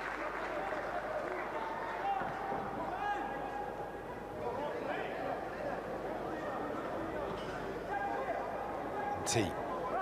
Dispossessed by Fletcher.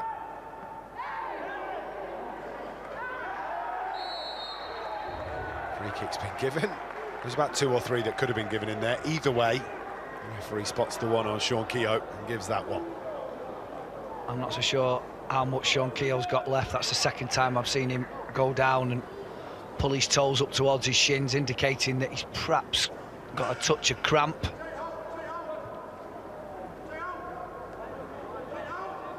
Still stretching it out now. Sean Keogh.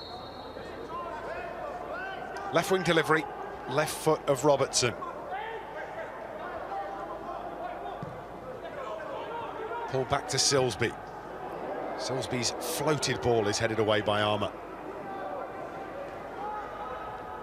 Fletcher back to Kokonki. Clatters it against Barkley. Gonna play for a goal kick.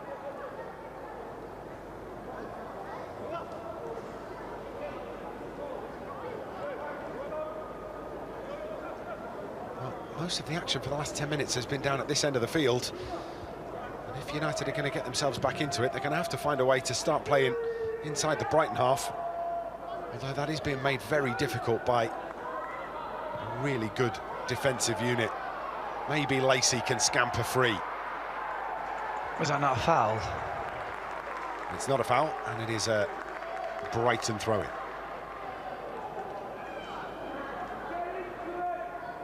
Take another look here.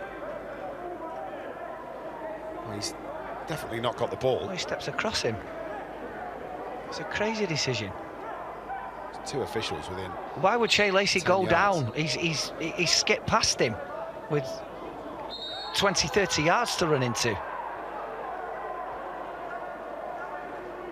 Sean Keogh is complaining about the referee asking him to take the throw-in from where the referee thinks it's gone out, and has talked himself into a yellow card.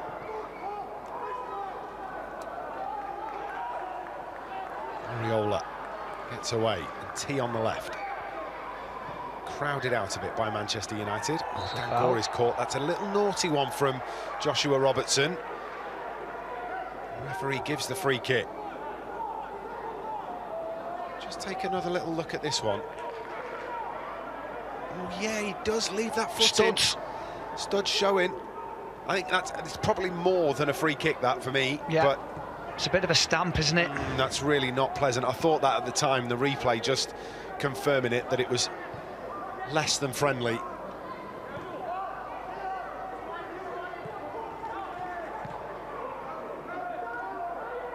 Al Joffrey to Armour. Fletcher swings one across. Scanlon can't get there. Tyler Fletcher does. Gives it to Jack Fletcher. Kokonki on the run. Silsby just gets rid. Well, we're not quite there yet, but we are certainly getting towards risk and reward territory for Manchester United. Is that Keogh down again? Yeah, I think it is. Yeah, I think he's... his race run, I think, Ben. Yeah. Substitution for the Albion coming off number 10, Harry Howell. Well, Harry Howell is actually the substitution. Kofi Shaw on to replace him. Number 14, Kofi Shaw. And I can't imagine that Sean Keogh is going to be able to continue too much longer. He's still down here.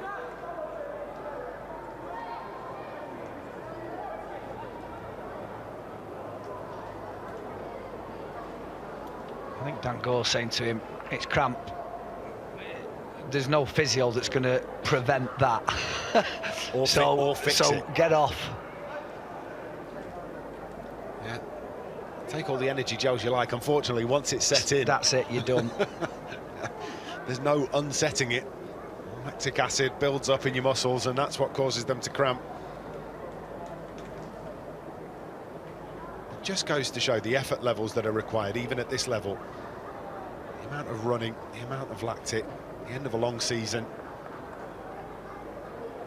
It can sneak up on you. Oh. You suffer with cramp, Ben, when you were playing? Towards the end of some games, yeah.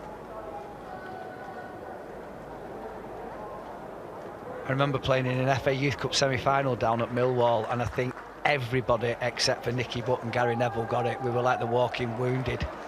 The reason that Nicky Butt and Gary Neville didn't? No idea. Two separate reasons, probably. Nicky Butt was a bit of a physical monster, wasn't he? To be fair. And Gary Neville probably didn't do that much running, did he? I don't know. Sean Keogh. I've been really cruel there, haven't I? Sean Keogh makes way.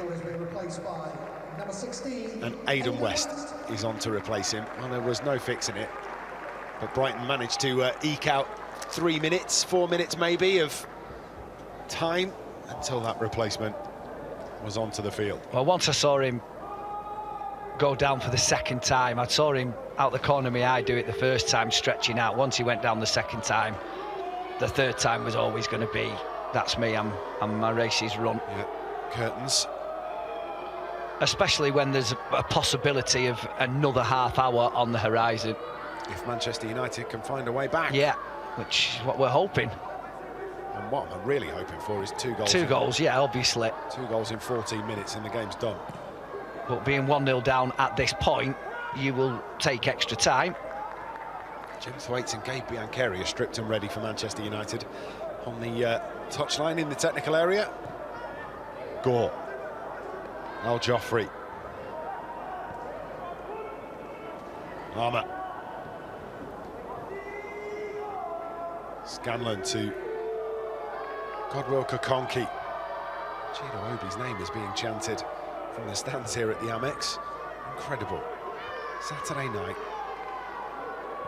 away at the Amex Stadium, about as far away from Old Trafford as you can get.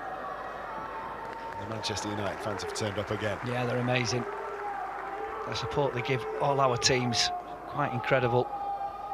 I'm not sure there's a longer trip, is there, in the Premier League this season than Brighton?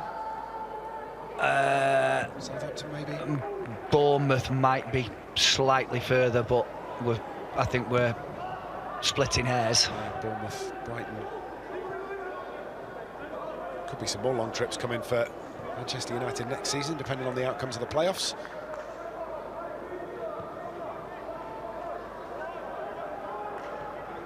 I mean, Hull's no joke, is it? That's a long journey if they were to get through.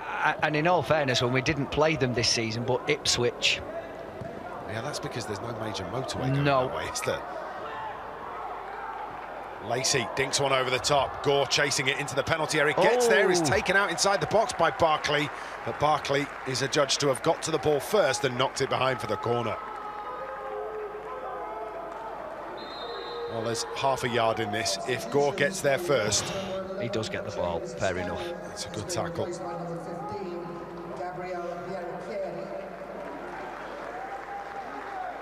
Biancheri onto the field. And Camerson makes way. Number 2, Jaden Camerson, is replaced by to be replaced by Jim Thwaite. James Scanlon, who's the other player to leave the field.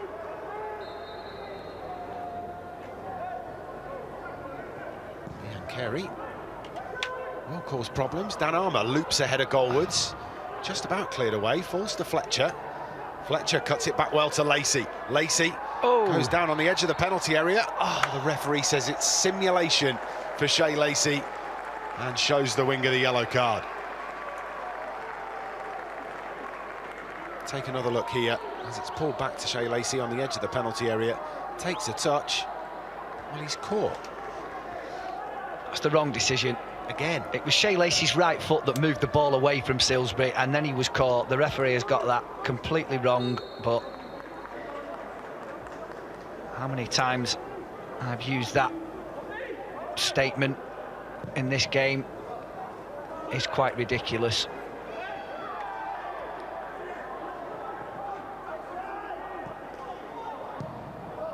Tyler Fletcher gets the ball back to Murdoch. Now Chido Obi. Obi looking for some space, just overplays that, can't find Jack Fletcher. Referee allows play to continue. Tyler Fletcher down the right to Lacey. Lacey's got the run of Gore, instead looks to slide it through to Obi. Gore's going to try and get there. Barkley comes across and tidies up again. Gore allowing this to run towards the corner flag. It's out of play, and it's going to be a Brighton throw-in. I just heard the referee's whistle again. I'm not sure. We've got somebody down. I thought we did have. Well, something's obviously gone on there. It's Jack Fletcher who's down. Well, he looks uncomfortable. Jack Fletcher didn't catch what had happened. Well, it was a collision, wasn't there? Chido Obi tried to play the ball out there. Yeah, he does catch him, Silsby. Yeah. There's a bit of a tangle, isn't there? I think he just catches his right ankle. His right ankle, yeah. Has had an issue, Jack, with lower leg injuries this season. Has managed to come through the other side of it. They'll be a little bit concerned about this. He's grimacing there, isn't he, as well? No more changes available for Manchester United either, unless you're going to bring Cameron Byrne-Hughes on in an outfield role. He's got the range of passing, Cameron Byrne-Hughes. Yeah.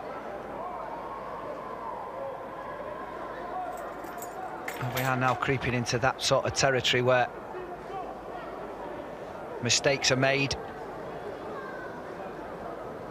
Well, Manchester United have got probably 10 or 15 minutes now to try and find a way to get themselves back into the game. Well, I'm convinced that the referee will have to add on more in this half than he did in the first. Well, he should have added on more in the first. Definitely. There was only a minute added on, and there should have been 3 or 4. You could still be looking here at 15, 16 minutes. Well, that throw-in's being taken 10 yards away from where it should have been taken. Make that 20 yards away from where it should have been taken. For a referee that had been such a stickler about that in the beginning part of this first half. Thwaite. Good pass from Jim Thwaite. Kokonki forward to Biancheri. Biancheri is bumped off the ball. Free kick is given. Kokonki looks to go and fetch this back from Silsby. Yeah, like Tyler Silsby, you're not going to win that battle.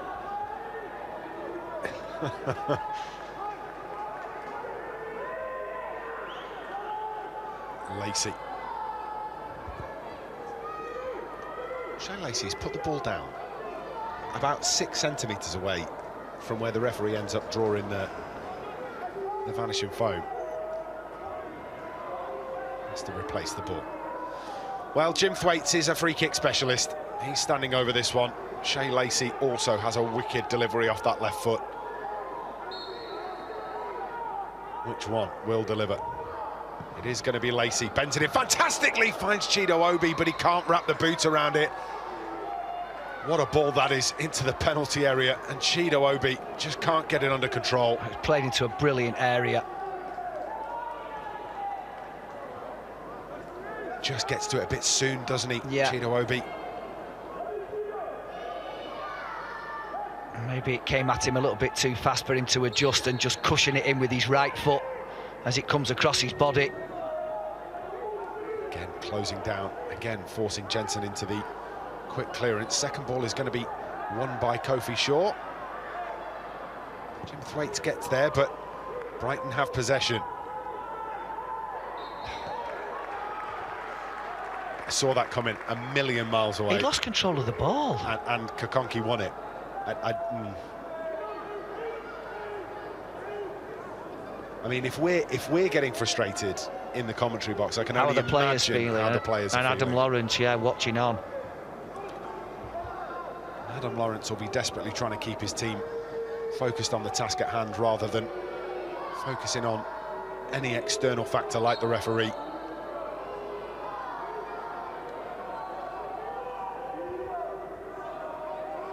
Six minutes of normal time to play. That is a free kick that goes arrowing through the box and safely behind for the goal kick.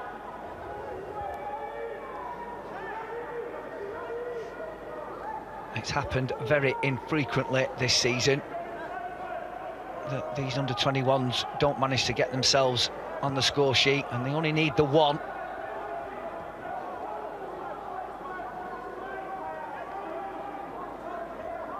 And at this point, we will take that. Scored a hatful of goals this season.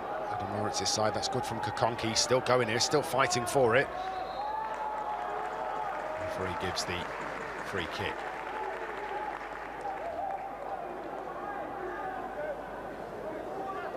The last time Manchester United didn't score a goal, Chelsea, was Chelsea in March. And the time before that in the league was October. There you go. 4-0 loss to Blackburn. Kofi Shaw trying to dance through the penalty area. Kokonki thunders a left footer downfield towards Chido Obi. Obi will make a nuisance of himself here, and he does. Lovely turn from Lacey. Oh, he's unlucky as well. Away. Just deflected away. Anywhere will do now for Brighton, you would imagine.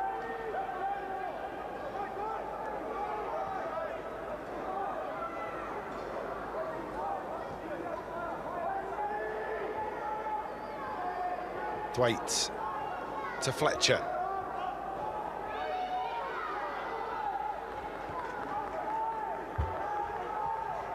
Fletcher looking through to Chido Obi. Very nearly reaches the Dane. Is then going to hurry the goalkeeper along. Jensen in full time management mode. Dribbles that to the edge of his penalty area. No more of this playing out from the back now. It's well won by Al Joffrey. Kokonki. Rare misplaced pass from Jack Fletcher. Kofi Shaw heads for the corner flag. Goal kick. Was it the not? Corner. Yeah, I think Jack Fletcher may be suggesting to the assistant that that one's slightly skew with too.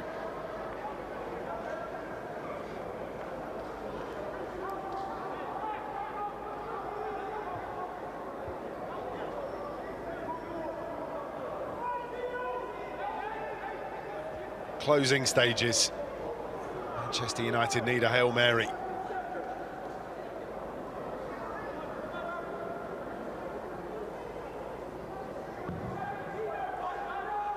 Let's go up. Nodded out to the box. As far as Alvarez, whose effort is not far away at all, just cuts across it, pushes it wide. Yeah, it's a decent strike from the substitute. Dan Harmer challenging, then a header away from Fletcher. And as he's being closed down, he lets fly. It's always going wide of Will Murdoch's left-hand post.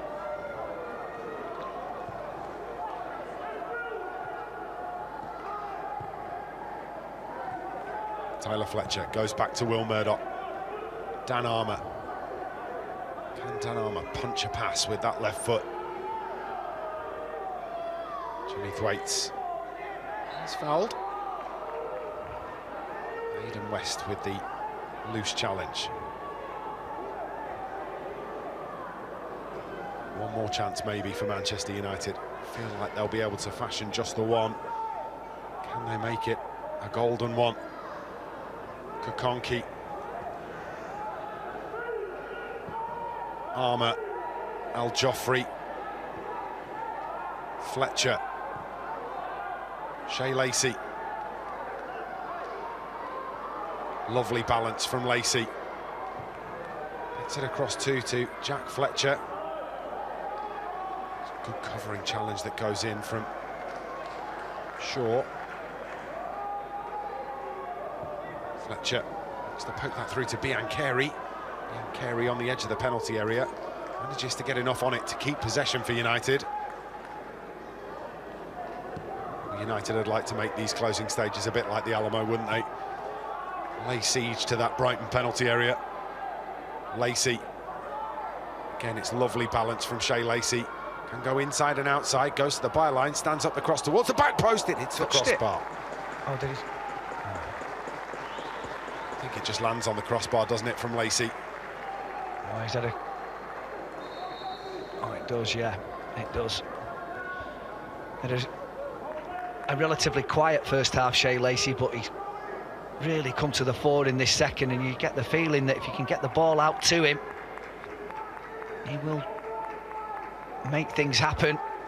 We're about to get the board to tell us how many minutes are going to be added on. It must be a minimum of 5. I would suggest it's at least that.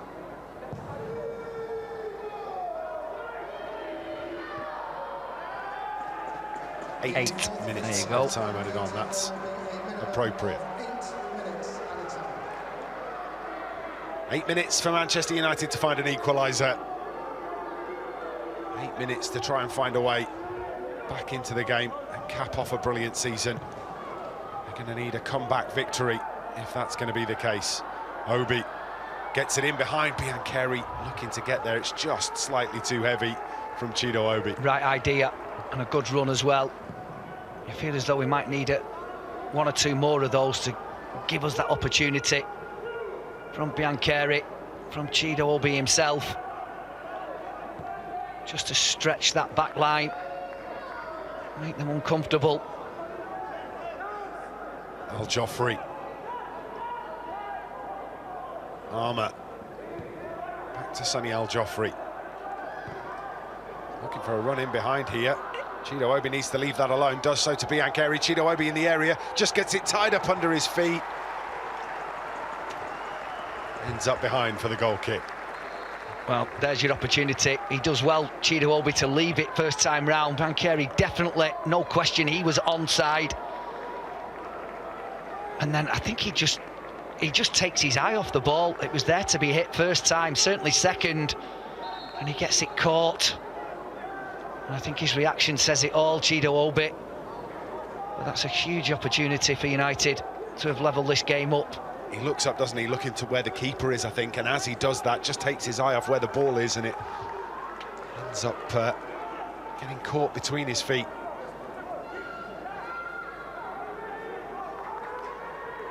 Six minutes to go.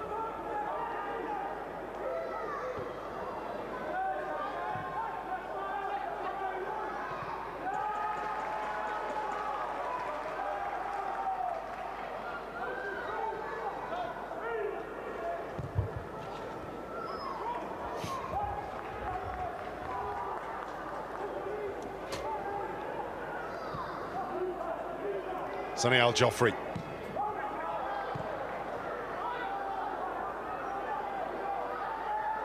Picked up again by Al Joffrey.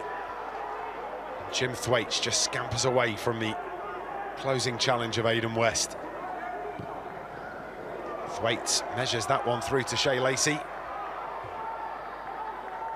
Lacey stands one up into the area. Brilliant run from Gabe Biancheri. Gets to the byline, pulls it back, wins the corner. It's really good running from Gabe Biancheri and a brilliant ball from Jimmy Thwaites. Yeah, what a shame. Sorry, from Shea Lacey. What a shame that first touch there, because of the speed he was running, just taking him to an angle where he couldn't get a shot on target. But again, great running. Corner is a deep one. Joffrey gets there. Scythed away by Joshua Robertson.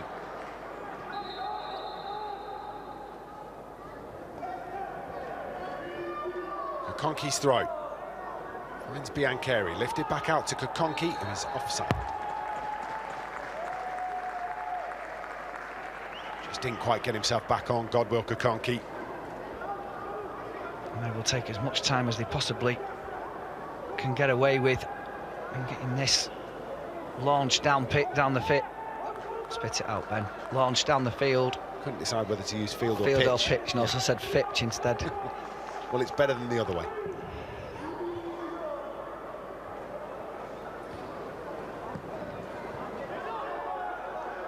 Lifted into the Manchester United penalty area where Will Murdoch grabs it and bowls it out.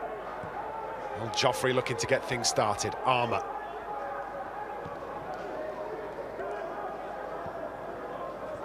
United have created a couple of really good opportunities in the closing stages. They're going to need at least one more.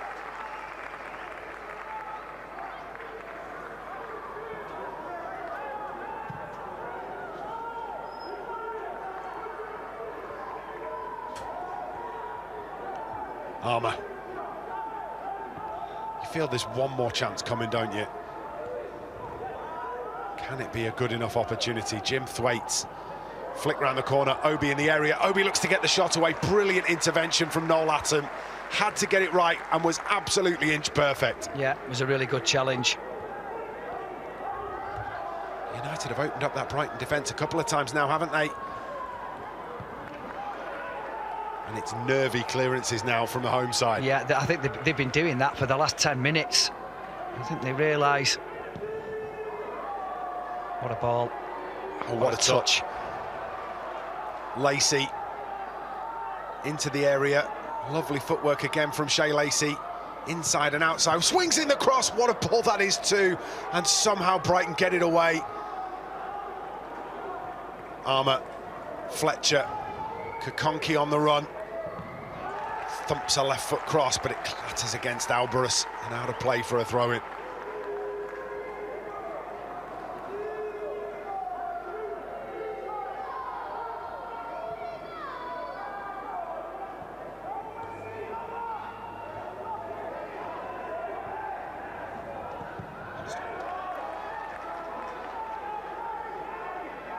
Tyler Fletcher. Shea Lacey has danced his way down that right touchline in this second half. Might have another opportunity to do the same here. He's picked out again. Lacey again causing problems. Comes inside this time. Al Joffrey lifts up the cross. Header comes in. It's under the crossbar, tipped over the top. Well, Al Joffrey found Fletcher, and Fletcher's stooping header nearly causing problems for Sebastian Jensen. Oh, it's a brilliant header. I mean, it's behind him. He does so well to get anything on that at all, Jack Fletcher. Good save from Jensen in the Brighton goal. Lacey, backstick delivery again, headed away by Attam. Well, Murdoch was up there, didn't even spot him in the middle. No.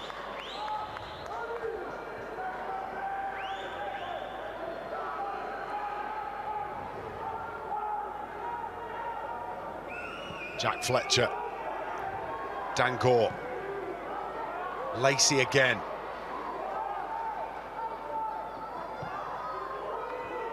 Cross to Jack Fletcher. Dinks one. Back across towards Lacey, which is cleared away into the final minute. Backs against the wall for Brighton. Gore finds Lacey. Lacey threads it brilliantly to Jim Thwaites. Jim Thwaites cross towards the back post. He's just about cleared away. Jack Fletcher takes over.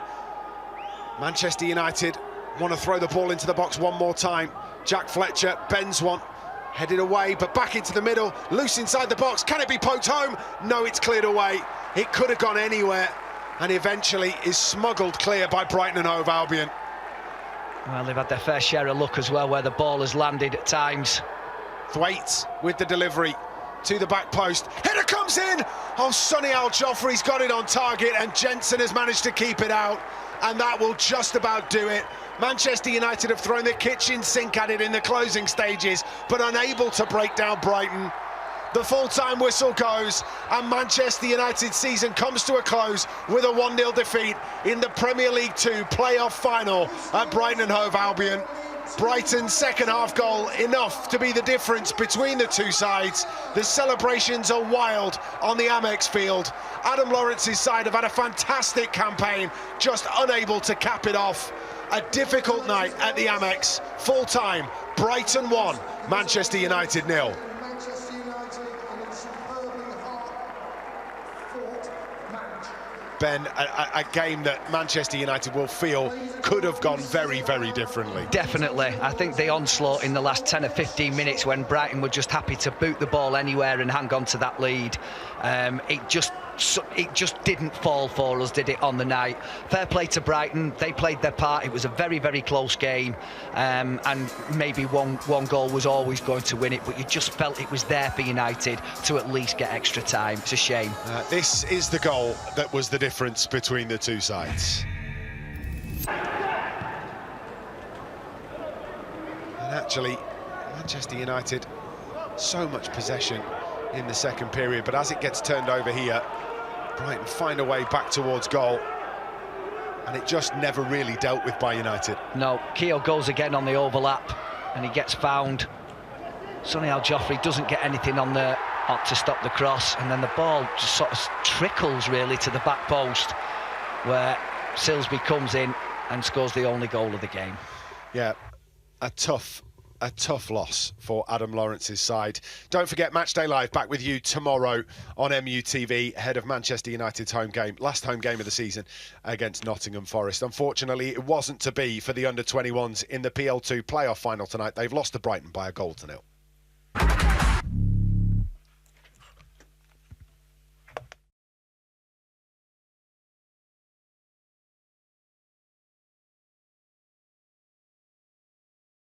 So you two are catching up now, but you're also catching up on the 28th of March because you're going to be back playing in a Legends game against Southampton. How much are you looking forward to that, Dimitar? Always. I mean, it's great